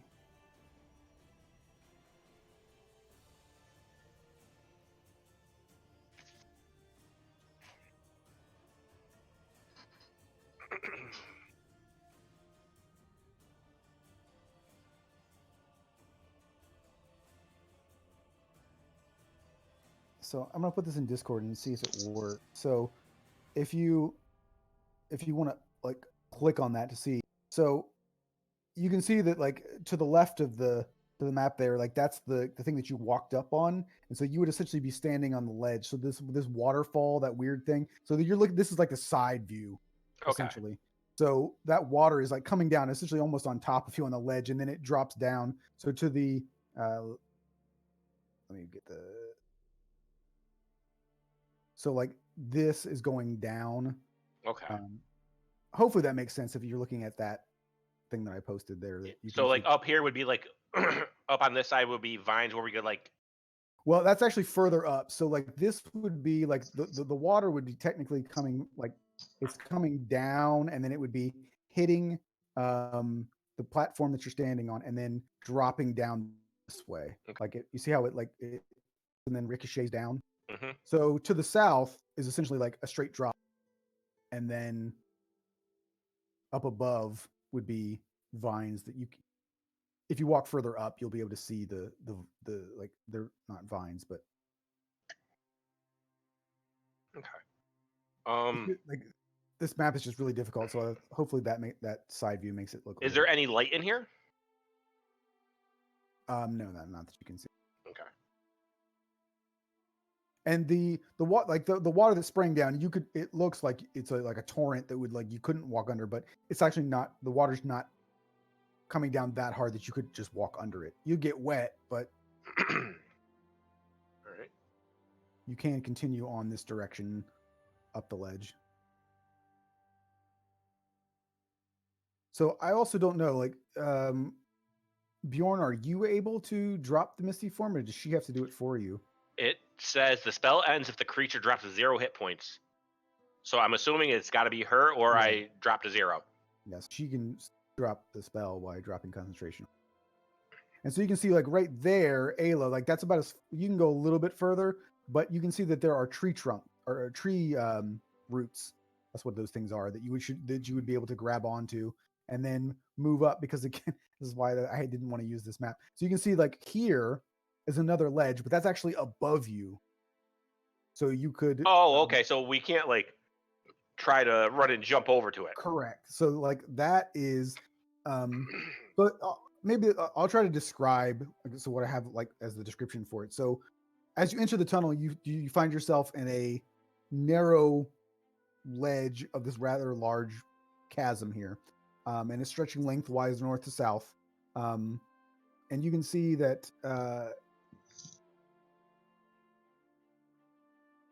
there are tree roots on this other side of the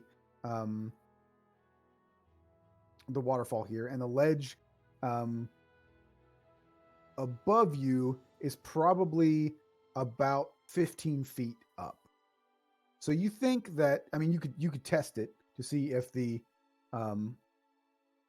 tree roots are strong enough to hold you guys, but you can see there's that ledge that's about 15 feet above you.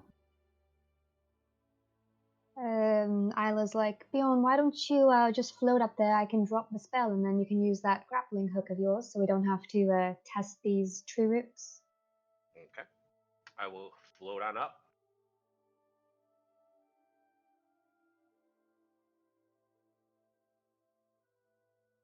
And she'll drop the spell once he's safe. Okay. Now, quick question. Since I had the torch and it did turn into mist with me, do I still have the torch now that I'm back? I think Yep. you would have the torch, but I would believe it probably would not be lit anymore. Okay. All right. Then I will sit down, and you'll hear like rope being unpacked and stuff like that, and then I'm gonna do my best to restart the torch. Like I'll pour a little more liquor on it, whatever I have to do. So the other thing that is difficult to show on a map like this is that this ledge is above and out. So essentially right now, while Bjorn is standing on this ledge, you guys are below and beneath him. So because the... Oh, I get what you're saying. So it's jutting out. Like, so the ledge he's on juts out further than the one that you guys are on. So he's above you, but you couldn't actually see where he is because he's also out over the water compared to where you guys are. So like he's... So like I would be like out this and direction. yeah, you're out and up. Okay. All right. All right. Well then, yeah, I'll do my best to get the torch relit so I can grab the rope with the grappling hook and stuff like that. I'll look for somewhere that I could dig the grappling hook into again. Push it in, and then toss the rope on down. So you guys could see the rope, but you would actually have to jump out into the cavern to grab the rope because of the way it is. Now, the way that this the map isn't great, but you could probably climb onto the tree roots from where you are, but the rope would actually be further out. So you could also attempt it, but you would have to jump off the ledge and try and grab the rope. Or you could try and climb up the tree roots. It's up to you. I just yell back down. Do I need to climb down to help?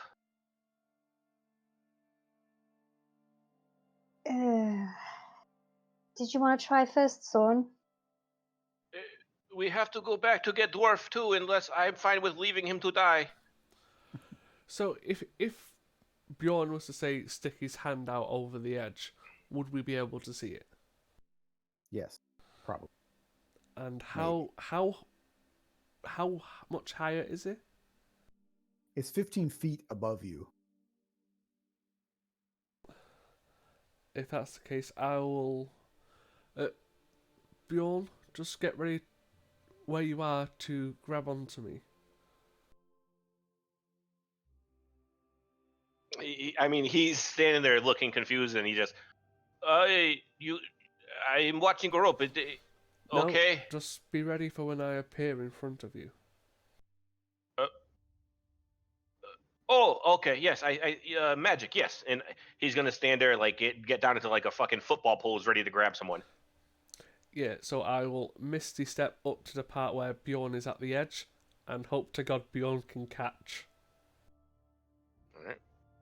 What would it be, like a dexterity check? Yeah. All right. Can I misty step again to just get on there? How many second level spells do you have left? I've got one left. Yeah, I'll say that you're able. As you see that he doesn't know where you are, you can jump up again. Quick question. I got a natural one. Am I still on this ledge? Do an acrobatics check. Right. No, do an acrobatics saving throw. So a dex saving throw? Yeah. 10. I said you would slip, but you're actually able to brace yourself on the tree roots to keep yourself from falling. And just for the record, if you didn't have any, if you didn't have like another second level spell to cast Misty Step again, you probably would have died. I mean, I've got 2 third levels as well. Well, if you didn't have let's just say that you didn't have the ability to do that at all. Yeah, dead. It would have been. Didn't you? Yeah, you fell off a bridge in our last campaign and died. But yeah, that fall would have killed you for sure. I mean, to be fair, in the previous game, it was me rolling the natural one. This time it was someone else. That would have been great. That would have been great. Bjorn killed Thorn. Yeah. Well, after that happens, Bjorn, Ayla, wait, I will come down to get you. That is not a good idea. And I'm not going to whatever magic teleport that he does. Well, we have to go back to get Dwarf anyway, so I am coming back down, and I'm going to start climbing down, and I'll like try to use my leverage to like kick off of the wall so I could swing over to where Ayla is.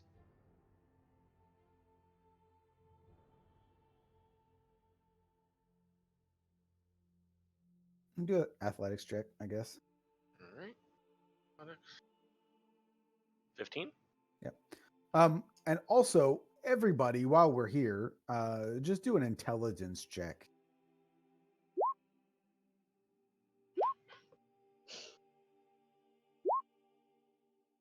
All right. So,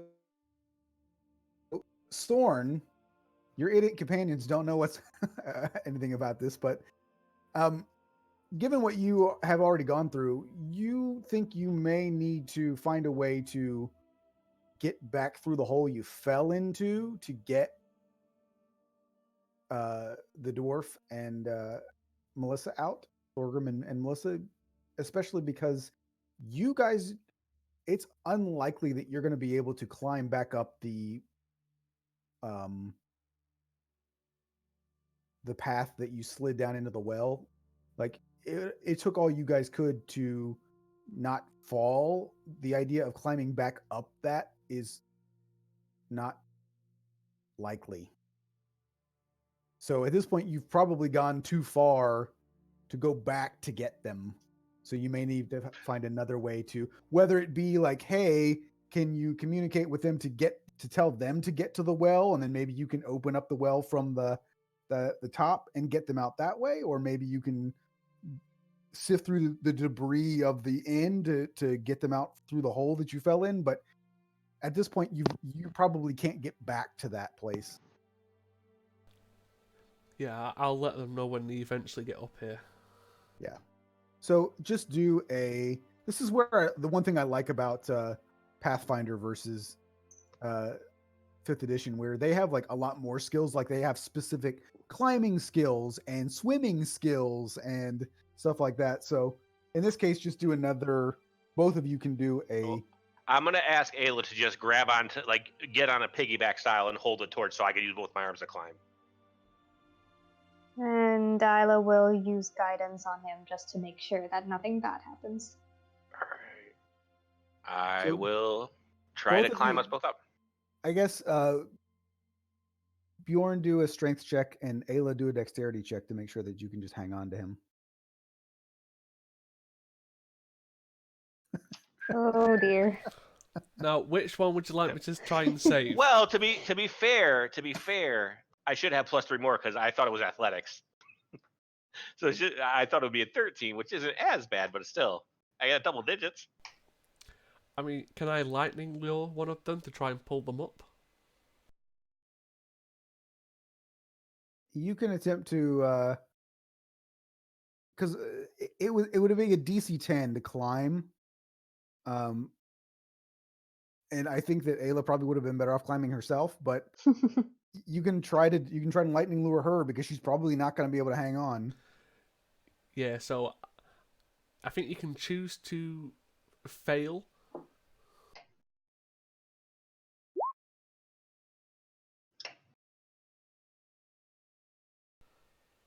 So yeah, if you're willing to take 6 points of lightning damage, I'll just pull you up. Yeah, let's do that.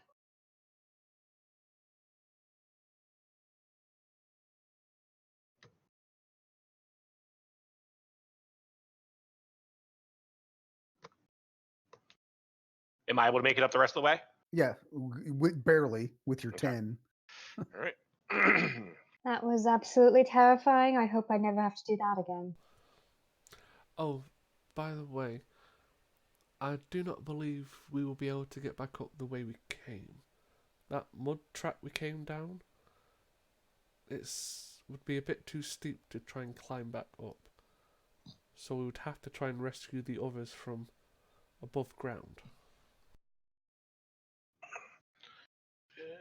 If we make way back to tavern, perhaps we can find a way through. Just have to clear some way, and I can, after some rest, use gaseous form to get both of them back up. Yeah. We can leave dwarf too. It is not a big deal. No, we will not leave the dwarf. We can save human. I make deal. Save both of them, not just one. Perhaps. Most definitely so. All right. All right. Bjorn will start on So, again. so as you guys are moving up in this particular direction, you can see that this hole extends into this narrow tunnel with a width of about, I'll say maybe 3 or 4 feet. You're Bjorn, you're kind of pretty close to the walls here. Yeah, I'm like walking sideways. And it's well, you're all actually having to crawl here, because it is maybe about 3 feet high as well. And you can see that the tunnel is constructed of this sort of thick, wet soil, and the hole that you're in is quite smooth and does not appear to be natural. And you get visions of giant earthworms in your head and have this oppressive feeling of claustrophobia as you are moving through this hole. All right.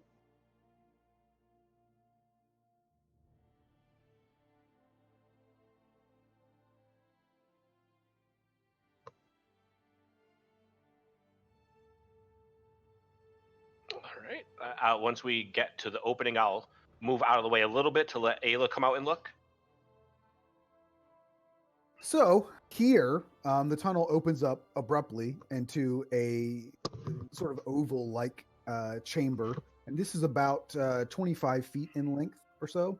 The ceiling appears to be about 10 feet high, and you can see a faint bit of light through a rough hole, and that little white outline on the map there is the hole above you. And you can see as you enter into this, you're able to stand, and you notice that you sink probably about a foot deep into this thick brown mud that kind of grips at your feet, making it quite difficult to move. And you kind of everybody out of the corner of your eye, it looks like the mud is moving. Yay. But that's all that you see at the moment. Does it look like this is like a quicksand but a quick mud situation? No, you feel like you sink about a foot into the ground, but then you stop. So you're not continuing to sink. Can I see anywhere where it looks like the mud is moving, like where it's coming from, where like the motion's coming from? In a lot of different directions. All right. We either hurry and get out right now, or we get your weapons. And Bjorn is going to go over to the hole, and if I look up, do I see like, is it like just a hole leading outside? Is it a hole leading to another cavern? It is a hole that it does not appear to be leading outside, Okay. but it's about 10 feet up. It's not close to a wall, so you wouldn't be able to like climb up the wall out of it, but Okay. you might be able to boost somebody up. Yeah. I will immediately just link my fingers together and hunch over and say, Ayla first, quick. And I'll put my hand out for her to step onto, and I'll kind of lift her up and try to push her out. Okay, perhaps give me that grappling hook so I can get it in somewhere. Yep. And he'll unroll it or take it off his shoulder that's rolled up on and put it around her neck. Yep, and she will go up. All right. So I will try to boost her up and give her like a little push at the end to make it easier on her. Yeah, I mean, at your height and her height, and it being 10 feet, it's not a problem. So Ayla, Okay. I'm going to move you up into the place that you end up. Soren, hurry, quickly. Very well. And as I'm kind of lifting him up, I was like, you're much creepier today than normal. And I'm just going to boost him. Well, Okay. to be fair, you're much dumber than usual.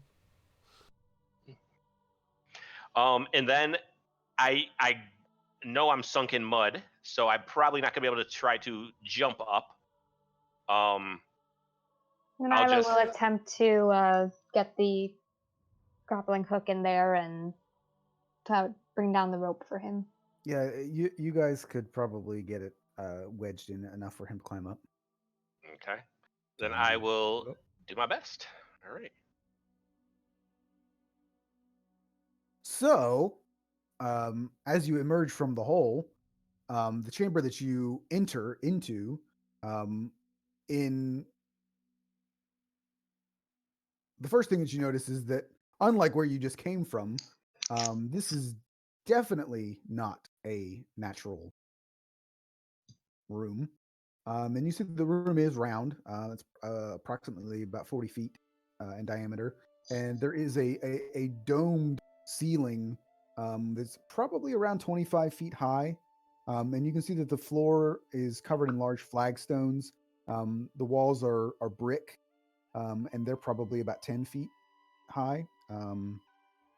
And there are half a dozen stone like pillars or buttresses that brace the roof as it goes up that 25 feet. That's what the little like these things would be, little rectangular things.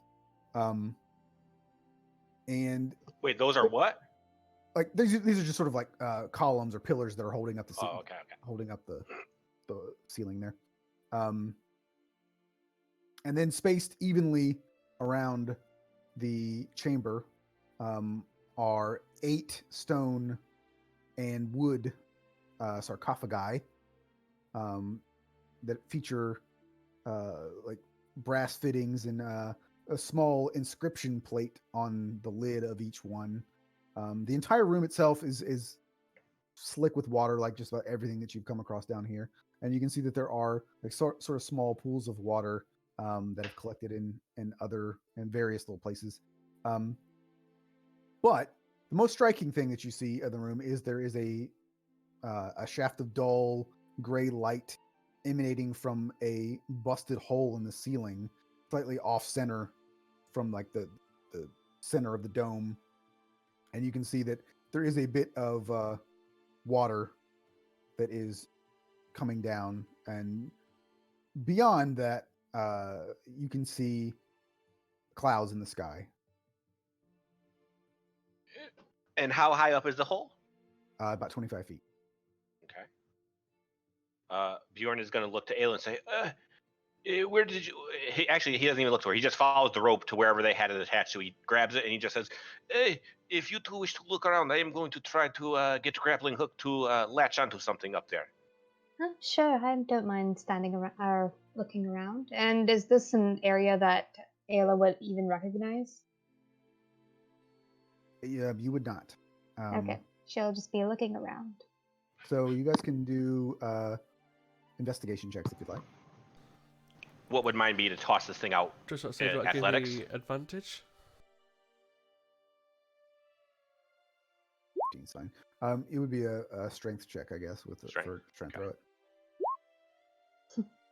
Not on the first. Yeah.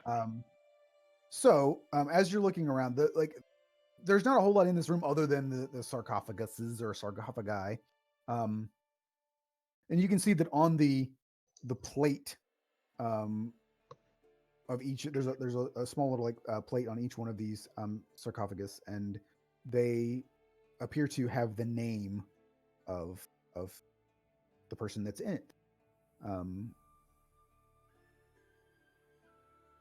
You can see that they don't appear to be like super well, they're not like made particularly well.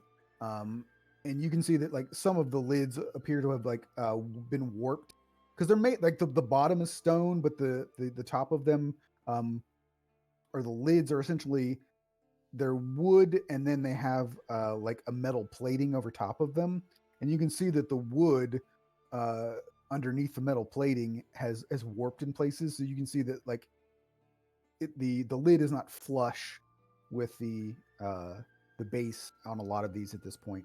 So if you wanted to open them up, it looks like it'd be relatively easy. Oh, just I say I'll spend the next 10 minutes casting detect magic.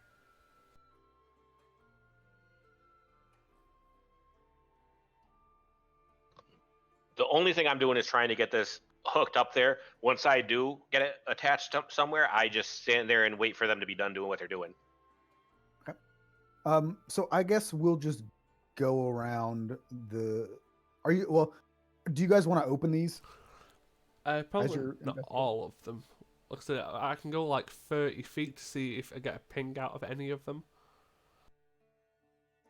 You don't get any magical pings from anything. I guess Ayla would be looking at the names to see if she recognizes any of them.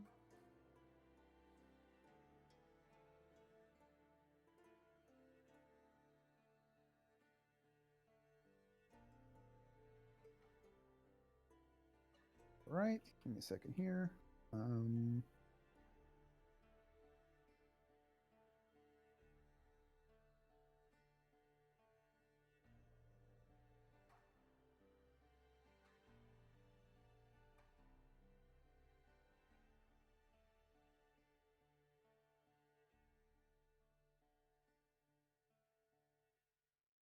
All right. So if you're opening a few of them, I'll just kind of go through a few of the things so that you, for the most part, these names appear to be Elvish. All of them appear to be Elvish. One of the things that strikes you, Sorn, is that 5 of these 8 have names that you recognize as generally being drow names. Well, that's interesting. Seems we have some drow here. That's not normal, although I guess this structure I didn't even know was here before. I suppose check inside them, see if they're really. Well, I mean, you can't exactly check because it's a skeleton, but they might have something distinguishing in the coffin. It's possible, and I cannot sense anything magical, but it still doesn't mean they might have some identification. Sorn, how far must you be underground to be where you are from? Much deeper. So, okay. I did not know if perhaps with people like you, if it was possible that that was what this is. Well, you remember Tessera, correct? Yes. Think of a city like that, deep under the mountains. Well, there has to be part of it that is close enough to surface that you can leave from it. So I didn't know if perhaps this was top of city. No, there are generally mine shafts and roads that lead up to the surface, such as Ifilram. But generally, the drow tend to stay below ground. Well, Ayla, does this look like your people's building? It does not. It's not something I've ever recognized, but in addition to those drow names of yours, one of them is actually, well, the name of my grandmother. Well, we could always open them all up to see what's there. Isn't this supposed to be this disease is curse from undead or something like this? No, it's created by the cult, not by death per se, although I suppose disease does make you appear undead. I don't believe they were actually undead. And Bjorn's gonna kind of look around and just say, "How do you get into this room if it's not for holes?" The thing Maybe is, it was sealed up? yes, either they were important or quite the opposite of it. They were infamous. I don't believe my grandmother would do something to gain infamy. I don't remember her that well, but she knew things like my mother does. Herbs and how to be a doctor, how to heal things, how to wrap things around bandages and whatnot, but I definitely don't remember this place. Would you be comfortable to look in grandmothers? Yes, let's look in. Before you do, we have seen many dead things that were not really dead. You will not be mad at Bjorn if zombie grandmother pops out and I kill. No, I won't be mad if that happens. Right, so he's going to lay the torch down so there's light. Whatever one is her grandmother's, lay the torch down here so there's light and grab his silver maul. Okay. Just in case. So, And you open that one last thing. Yeah, how heavy are they?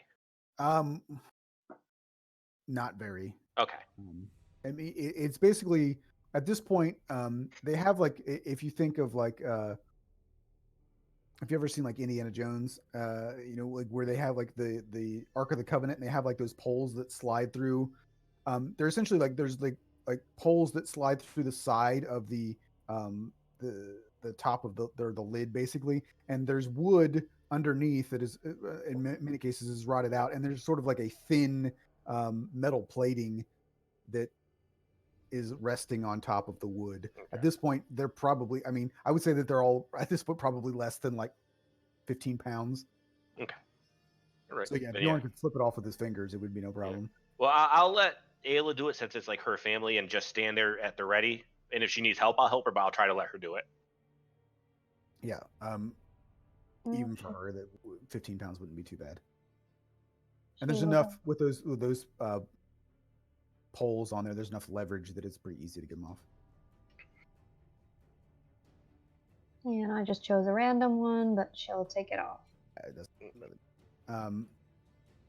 So you do see a skeleton that appears to have been there for a fair amount of time.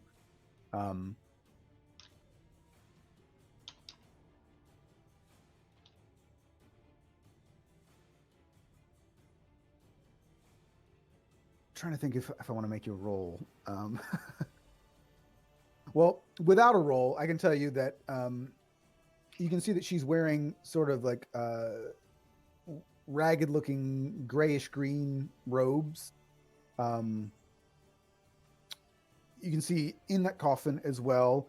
There is a dagger that is sheathed at her belt, and you can see that on the sleeve of the robes, you see a symbol, a triangle with 3 teardrops on it, and you can also see that there is like a jar that has a cork in the top of it that also has 3 teardrops on the vessel.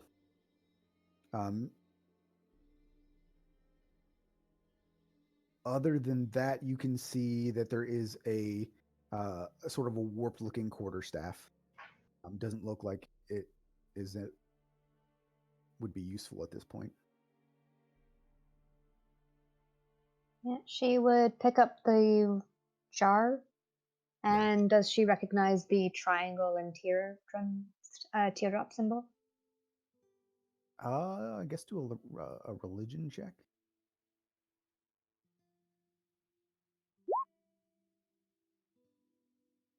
Nope. So then, on top of that, then just do an intelligence, a straight intelligence check, which I guess. Yeah, she's like looking through. I'm going to look at Soren and say, "Hey, Soren, there is nothing magic in here. There is many little trinkets." No, there's no magical essences.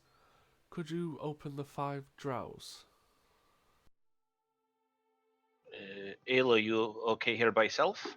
Yes, I'm fine. Then yeah, I'll go around and open the drow ones for him. Okay. So Ayla, with you don't immediately recognize it, but something kind of clicks, and you're like, wait a second. So you get that document that you had about the poisons, and you then realize that the triangle with the 3 teardrops is the unholy symbol of Telona.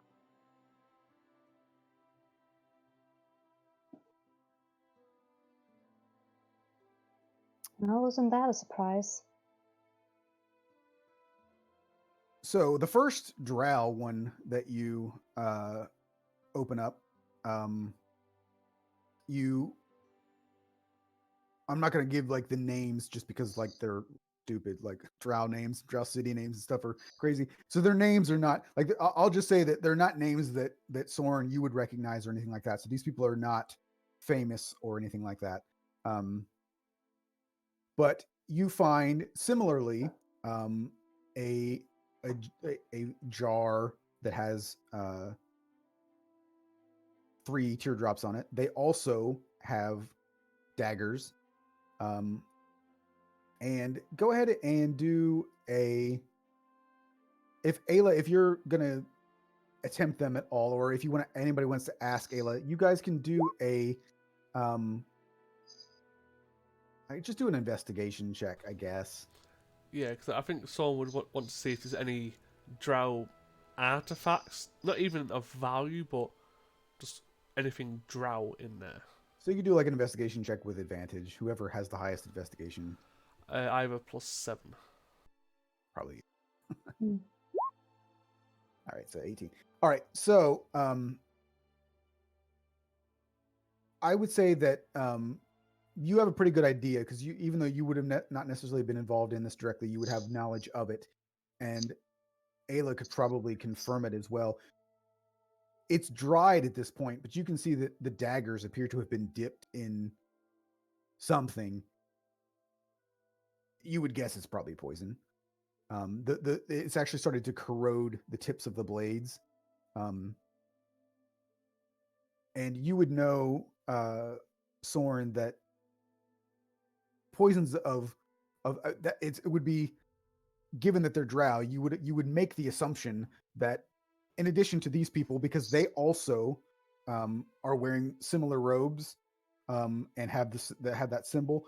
One additional thing that you do find on a couple of these bodies is that the some of the drow still have a bit of flesh on their bones, and you can see that they actually have some of them appear to have like scarred themselves, and it looks like purposeful scars, like scarification, like they've made like runes and symbols scarring themselves. And then you can also see that there are some horrific looking tattoos that they have as well. Now that's not anything that would trigger, like that's not necessarily something that drow do, but you're starting to think that this might be something that these Tolona folk might do. But the drow are pretty well known for their poisons and for their because they're hired again. I mentioned this on another game where they're pretty well known as assassins, and they're hired for it because they're good at it. So I'm gonna put this in Discord so that this is what's in it. This is what it looks like, and in every single one of their the coffins that you open or sarcophagus that you open, there's a jar that looks like that with those symbols on it. So, what size jar? Is it like a jar, like a jam jar, or an urn type jar? It's probably a little bit in between, so it's not quite as large as an urn would be, but it's a little bit bigger than like a jam jar. It's probably closer to something like the vessels that like Bjorn would be using to like put some like alcohol in, right? So it's a little bit bigger than like a cup, but not quite as large as an urn. So it's kind of an in between there. So I'll go through a couple other things that you find before I get into slightly more detail, but most of the things you find are pretty much unusable. So you find like obviously like ruined robes. You do you find a few interesting looking coins on the drow that I'll go into in a minute.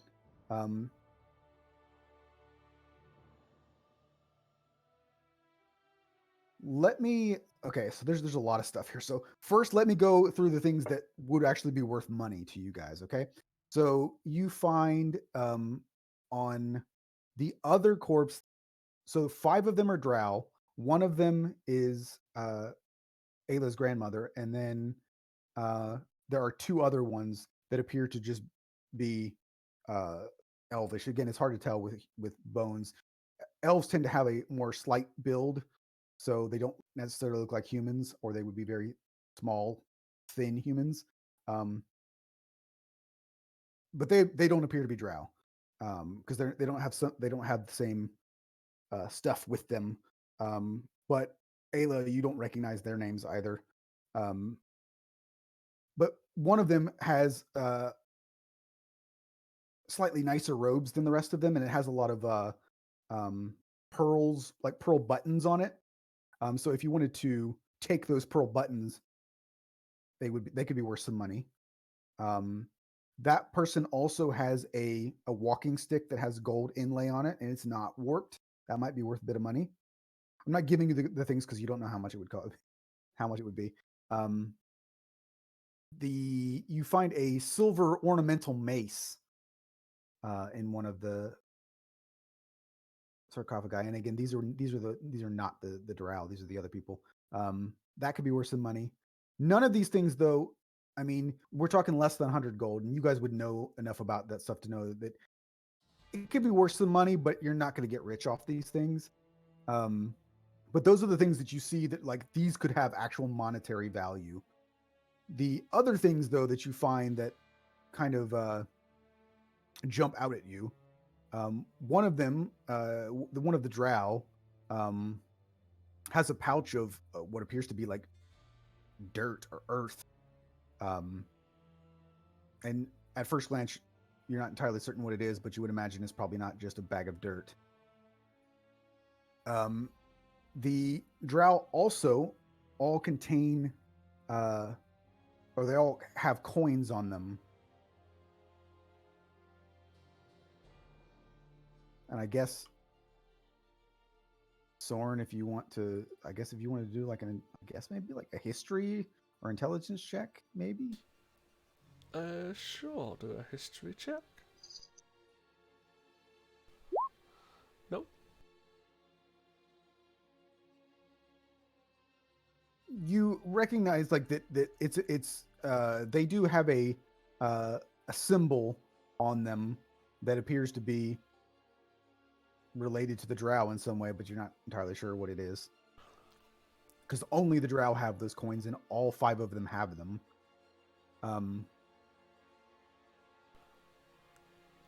I'll probably take them so I can research them later on.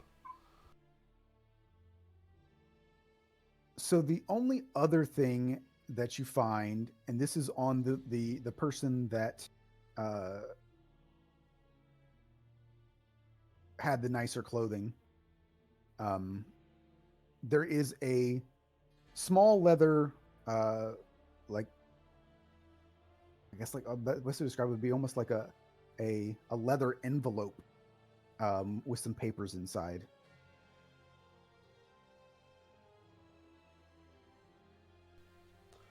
Are we able to take the papers out to see what condition they're in? If you want to. Sure, let's have a look at what papers they had.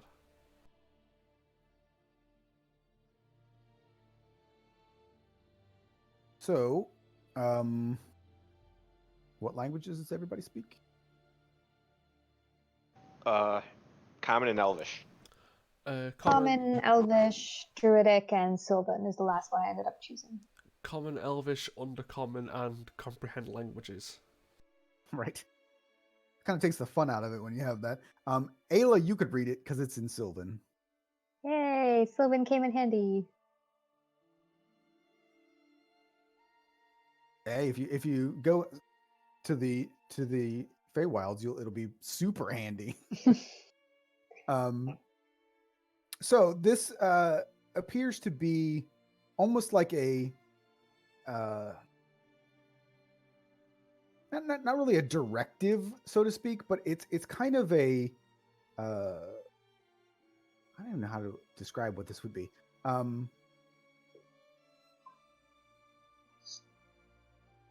Almost like a mission statement, I guess, would be the best way to describe it.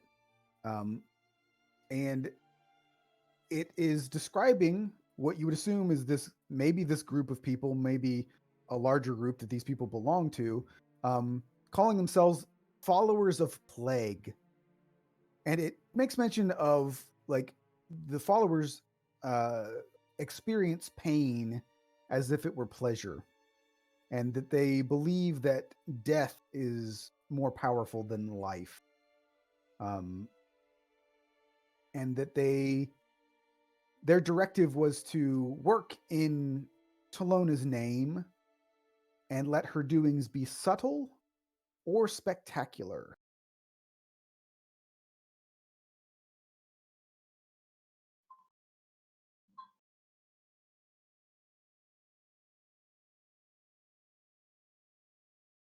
So one of the other things that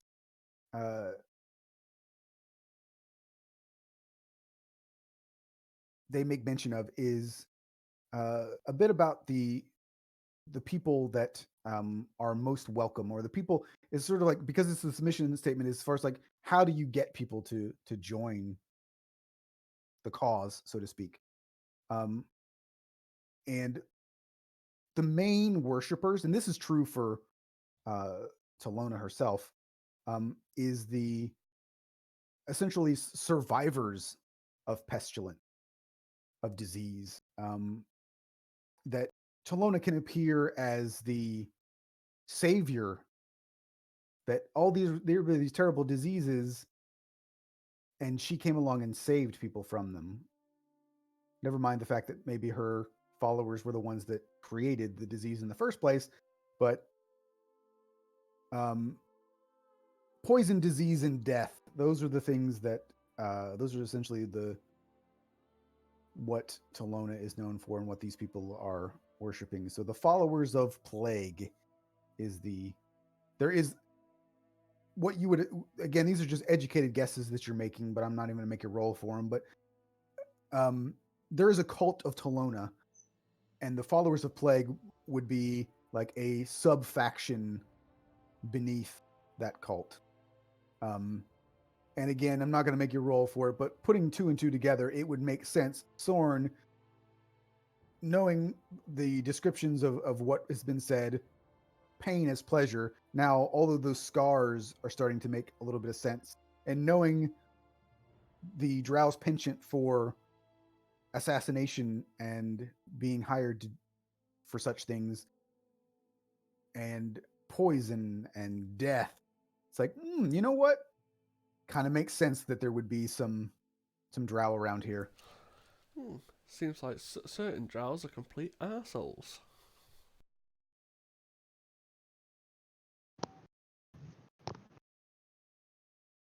So that's what you find for the most part.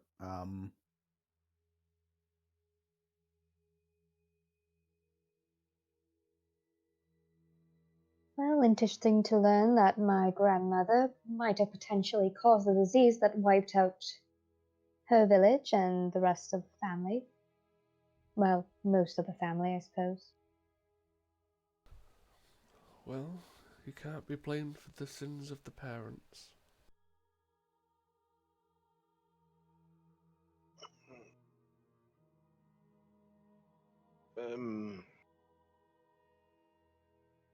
I'm okay with Dwarf dying, but should we get hurrying? There is one thing I'd like to do before we climb up. But it would require both of you wetting a cloth and putting it over your mouth.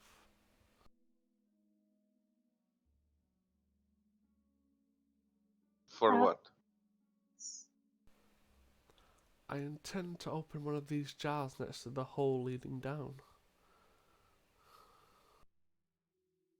Is there a reason? Well, if we can identify what type of substance it is, whether it's liquid or powder, we may be able to test what it is. Or we can just leave that for later after we've gone. I would rather, yes, I would rather not do this in a very small room. I've got one of the jars on my person as well, so. Very well. We'll leave then. You two can go first. I will come up last and make sure no one falls. Okay. And Isla climbs first.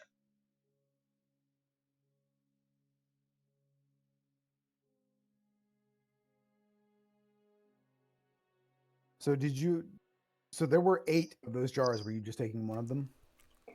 Yeah. Isla definitely took one, so I guess 2 of them have been taken. Yeah, so I'll take one as well. Okay. Bjorn, you want to borrow? You want a bottle of poison? No fucking chance. So, it is relatively uneventful as far as getting out. So, as you are able to pull yourself free of this crypt, which is what it is, you kind of have the chance to relax a little bit, take stock of your surroundings, and interestingly, despite all that you just had to go through to get here, you're maybe about 24 yards away from the inn. You can see it, and the entire building has collapsed into this sort of like mound of wet wood. And you can see that slightly to the side of the inn that you didn't really notice because you didn't have any to look. There is a stable, and you can hear the sounds of somewhat unnerved but seemingly unharmed animals. And then you can see fairly close to where you are. You can see the stone well that does appear to have a rather heavily reinforced wooden cover over top of it. Wooden? Yes. All right. As we're doing that, I'll walk by it and I'll look to them and say, "Do you want to go see if you can find a way down? I will." And I'll start pulling out my hand axes and just say, "I will start breaking through these, so they will have easier way to get out." Just yell to them to go down pathway, and we will get them from well.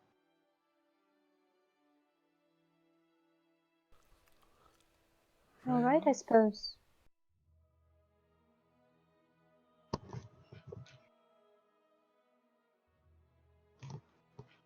Actually, we're gonna have to go back down, aren't we? Because we wouldn't be able to just yell down the hole because they're not in that first room anymore. Yeah, where the tavern collapsed, it would be. All right. How long would it take me to break through this wooden thing? I mean, could you try pushing it first? I mean, you could probably bust through it, but it would take you probably about 20 minutes or so. Is it, and it's not able to just be moved? Is it like secured on? No, it is. You can see that for reasons unknown at the moment, at least, it's been purposely closed over quite securely. Okay. So then I'll tell them to just wait a second. I'll say, we're probably going to have to go back down. I do not think they will be able to hear if we yell from tavern. We can try. Yes, but if one of us must go back down, I will go. It is easier for me to climb, and probably more likely that I will survive fall. Do you require some help with this? Well, I can try and melt some of the latches. If you want to, yes, but I will be able to get through it. It is already splintering a bit from where I have hit. Yeah, and I'll use primal savage. Yep, that thing. I'll use my acid claws to try and go through some of the metallic and stone bindings. So you can save a little bit of time. Maybe take about 15 minutes or so to get through it. And then, like when we get up back on the regular land, is it dark out still, or is it morning? At this point, it's probably actually closer to noon, Okay. and it is not raining as hard anymore. It is still raining a little bit, but nothing like it was. Okay. All right. Well, let us go back to tavern and watch steps so there is nothing that you fall through. But we can give it a look. So as you get Sounds close to the inn, the first thing that you see is that you see you see Bob and the other mercenary are amongst the rubble, not very clearly not alive.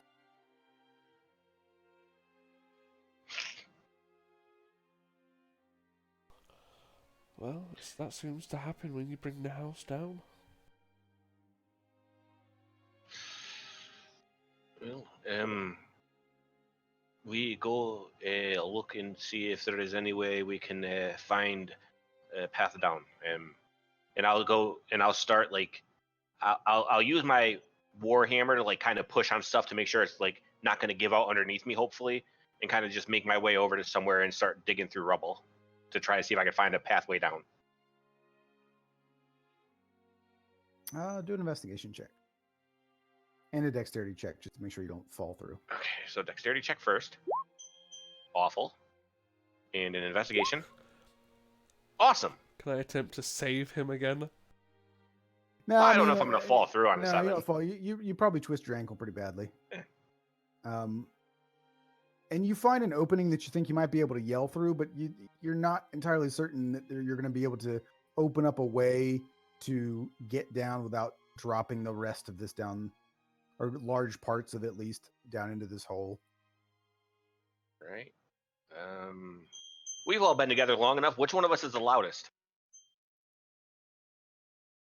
I'm assuming not Ayla, because she's kind of like prim and proper. I mean, generally, or thaumaturgy again did like make your voice really loud. Wait, a what check? No, I said this is where you need thaumaturgy again. Oh yeah, so yeah, you yeah. can- No you shit. can yell really loud. All right. I mean, Bjorn is very loud, but I don't know if like either of you. I honestly don't know how we would know. Like, who knows who is the loudest aside from who is the loudest? I mean, everybody do an intelligence check. It's not for that, but I am dumb as shit.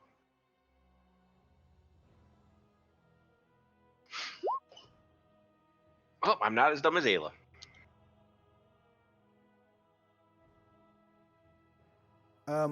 Soren, you would probably figure that given the fact that you know what's below the hole and the acoustics involved, you figure nobody would have to be particularly loud for your voice to reverberate into that cavern pretty easily.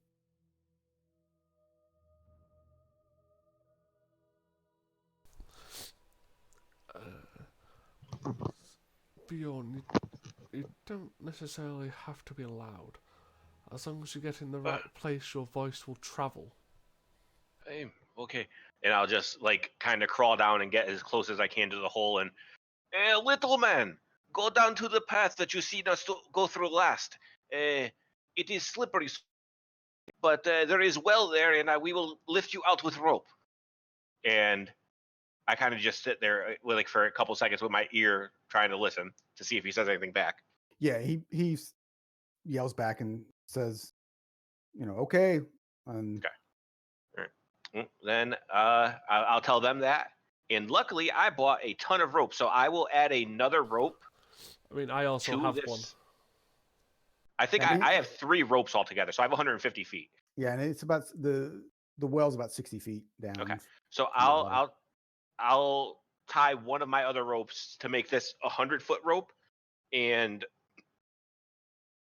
is there something within like 10 to 15 feet that I could attach the grappling hook end into? I mean, if you have that much rope, you could probably actually wrap it around the base of the well itself. Okay, then yeah, I'll do that and like kind of just clip in the grappling hook so it like holds onto itself, and I'll just stand there. Is it raining too hard for me to light a torch out here? It would probably. It wouldn't burn very brightly, but it would probably stay lit. All right, well, I'm gonna hang over like the edge and hold it down into the hole a little bit, so maybe it's a bit less getting soaked, and just so they will be able to see where they're climbing. Well, since you've removed the cover, they should be able to see at this point. Oh, true. Yeah, it's daytime. Shit, I forgot. I mean, it's not super bright outside because it is still raining, but yeah. All right, then yeah, I will save the torch. But that being said, it probably, because you have someone who's not an adventurer being led by a dwarf, it's probably going to take about an hour or so for them to get to the well. And I was looking at the dwarf kind of hard last night. Does he look like he would be strong enough to climb himself?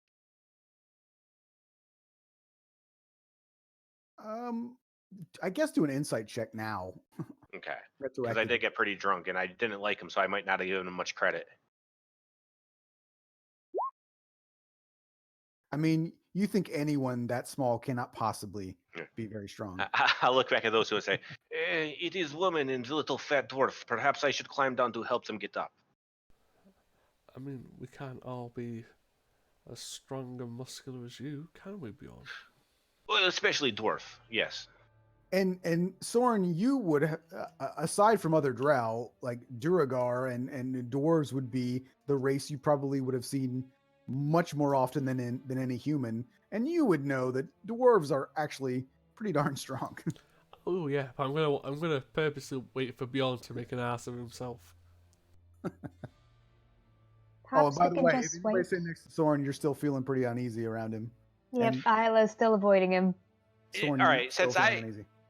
since I haven't been purposely staying away from him, has it clicked in my head at all yet? Like, have I put two and two together and noticed, like, I feel this way when I'm around him? Do a perception check. We'll see if you do. Oh, God. Oh, Yes. God. You definitely Yeah. do. I look at him and I say, are you using this magic on me? I do not feel right when I am near you. No, I'm not using any magic against you, Bjorn. Ayla, come here. And I just wave her over. I would rather not get close to Sorn. He has an item that I'm not keen on. I'm gonna walk away from him. Like I'm not gonna stop at any certain point. I'm gonna walk like 20 feet away. Okay. And do I notice like a visible, like an actual difference? Yes. All right. I walk back up to him and I just, do you feel as yourself?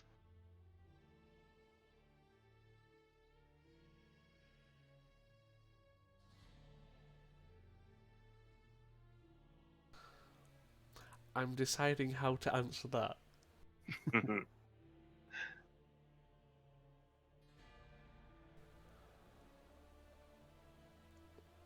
I feel like there's something watching us. But apart from I immediately look up to see if there's any of those floating orbs.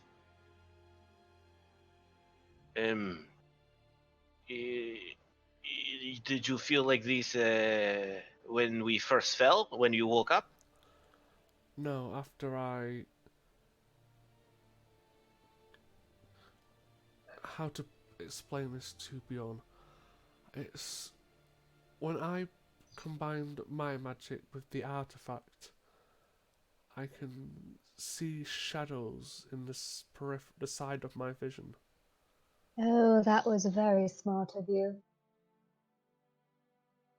I think that was sarcasm. So I have idea. I am not smartest, but throw it away. And I just point off into the distance somewhere. I'm still trying to figure out what it is.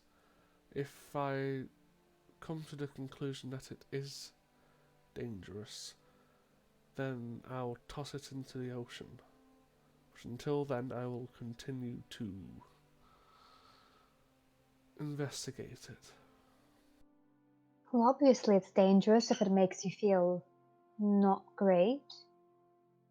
And makes you see shadows that are not supposed to be there. This does not sound like any good things. And it was in a place that's linked with the cult of Telona. I say get rid of it. There was cult down there? Yes, those the 8 sarcophagi that we saw that was, well, sort of connected to that final chamber that we were in. Your grandmother was in cult? Yes, it seems that way, unfortunately.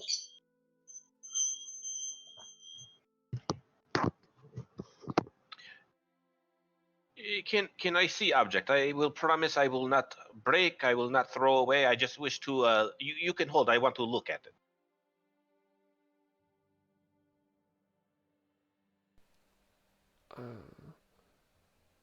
Let me think on it. For now, let us get the others out of the well. Ayla, you saw this object? Yes. Did it have any of the bad markings on it, as the cult mark? It didn't, but it wasn't a nice item. It was metal looking, kind of twisted ring shaped. I didn't touch it myself. Apparently, I have some sense. I do not like this feeling. Will you please go stand away? Very well. I will stand over to the side. And I'll just kind of like try to shake it out of my head and go wait by the well till I could hear someone down at the bottom.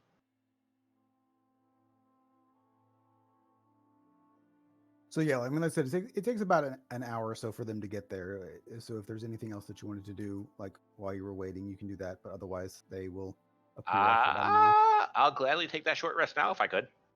Yeah. All right. Yeah, I'll use my arcane recovery.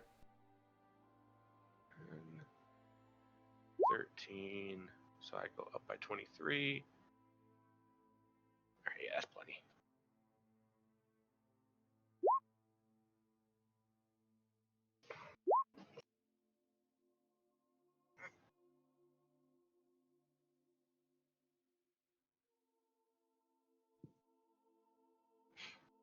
I'll sit over with Ayla and I'll just. Have you ever? It does not make sense to me to want to learn about something so much that you are willing to feel this way. It is very uncomfortable. Yes, I believe that you may just have to knock him out. I do not wish to do this, but if he starts acting in a way, if you notice anything strange or dangerous, you tell me and we will figure something out. All right, I'll keep an eye on him.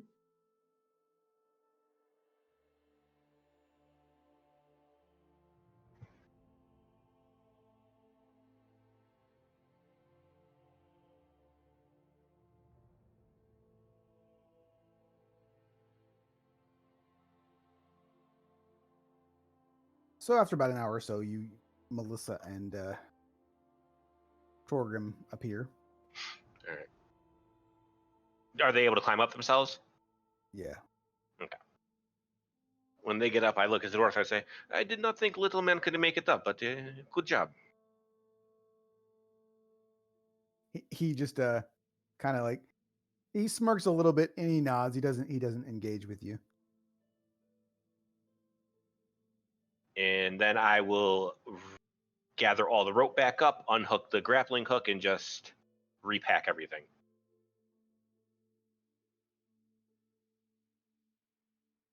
And you can see that Melissa is a little bit shaken and seeing the inn and everything, and it's all been a bit much for her. And she just kind of sits down and kind of looks off into nothing, just kind of spacing out, not really sure how to react. Well, we have boat. Is boat still waiting for us to return? Yes, it should be. I did pay him extra. Perhaps we send her. It's not too far of walk. We could send her to stay there, so at least she will not be alone if we have to travel to these ruins. That sounds perfectly fair. Do you want to go there, Melissa? We have a boat waiting for us. Just wait with the person who we hired to drive the boat. She just kind of looks at you all and like, yes. And you can see that she just gets up and she starts walking towards the stable to grab a horse. I will give her 10 gold, and I'll say, half is for you. Give other half to person at boat to make sure that he stays. We may be another day. Okay. And you see she's not waiting around. Like she's not trying to gather anything from the ant. She's just getting on the horse and going. And it's still light out right now, right? Yep. All right. I'll look around to Ayla and Soren and just say, now that we are back up, can either of you tell what happened to make this building fall? It was a very old building. Yes, but it is not just building. It was also it fell through ground. Do you know? Was it just because of water? Or... You guys can do investigation. Is an investigation intelligence check? It I don't is. remember. Okay. So yeah, do an investigation check real quick.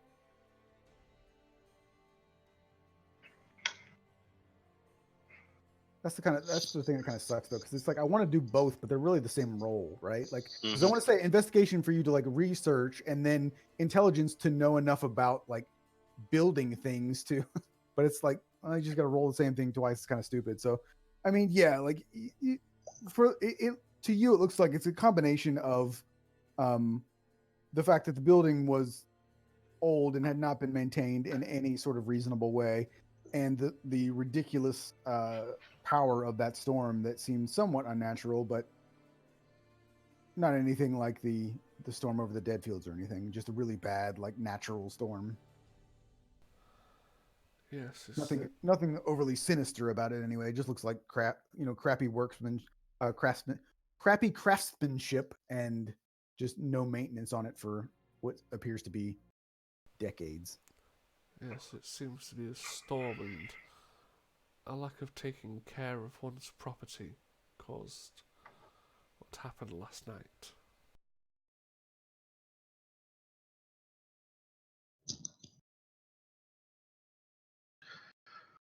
Well, what do you wish to do now, Ayla?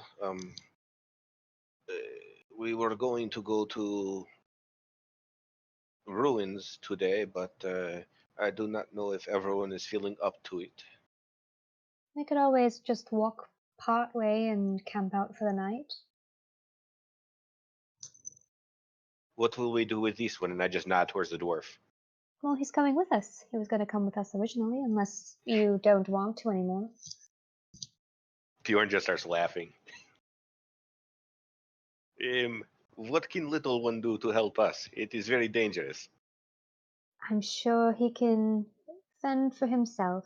Don't worry about him, Bjorn. I mean, you do want him dead. Yes, by my hands. I do not wish him to. At least it would be in battle. I do not want him to die to just be dead.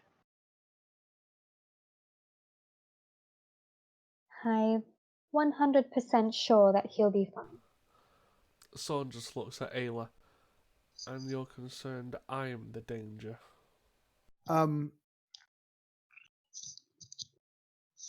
Bjorn, make a wisdom saving throw. Oh, yeah. All right. Do I know what he tried to do?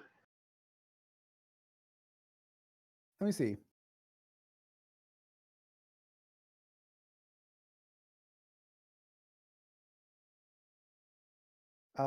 It does not say that, and normally the spell will say. Yeah, you'll know if he tried to X or whatever. Yeah, so you don't notice that Okay. he tried to do anything. All right, I just kind of shake my head and just. Okay, I did promise I will not start trouble, so if this is the best way, we can do this. And just for the sake of everybody outside of the game, he attempted to. He cast command. He was going to tell you to shut up. Mm-hmm. Well, don't worry. Now, next time when it actually is going to matter, I'll roll a 1. But yeah, like, so the island itself is pretty small. So we're looking at, like, 12, 15 miles across. So it really wouldn't take long to walk pretty much anywhere on the island for the most part. Okay. And between Thorgrim and sort of the research that he had done and rumors he had heard, and Ayla, knowing roughly where, at least you knew where the ruins were, but you don't know exactly what you're looking for within the ruins. But you pretty much know where to go at the very least, at least to start the search. So I would say it probably would take you maybe a few hours to get to where you're wanting to be.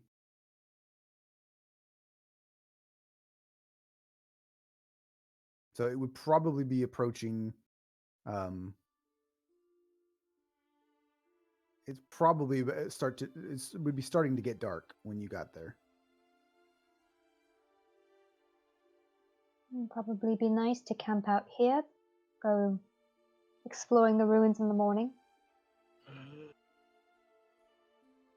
I have tent. Ayla, you can use. I do not know if you want Sorn in there with you, but I am going to sleep a bit away. I do not want to be around that feeling. I will take the tent. Thorn, you are not allowed in the tent. Thorgrim, if you want to go in the tent, go ahead.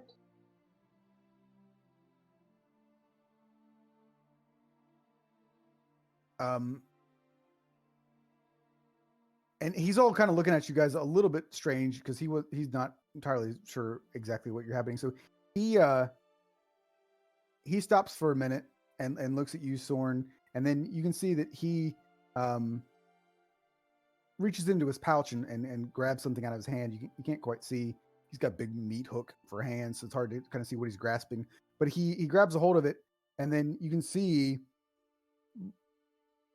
you can recognize that he's casting a spell, and he looks at you, Sorn, and says, "Well, I don't know what you got there, boy, but there's definitely some evil coming off of it." Yes, I can tell that much myself. And yet you keep it. You said it was not bad. You said it was no danger. Well, it presents no danger at the moment.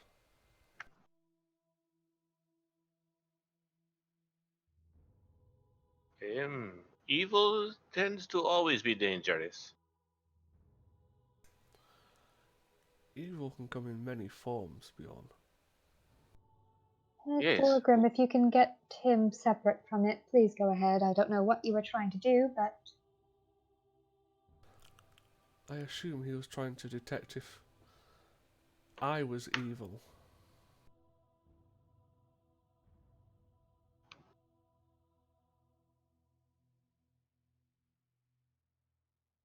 Yeah, he was casting detect good and evil, or detect evil and good, is technically called it.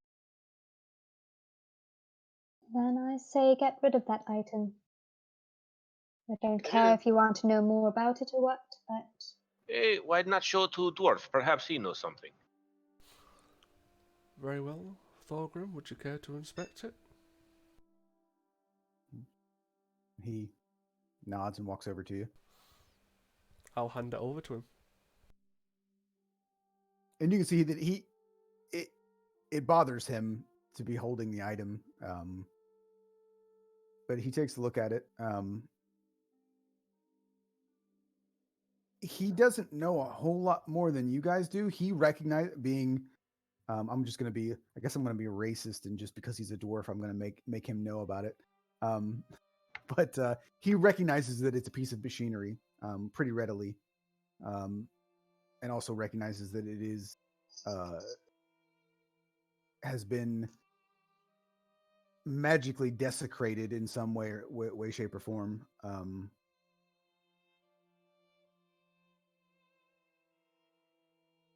The only thing that he can offer is that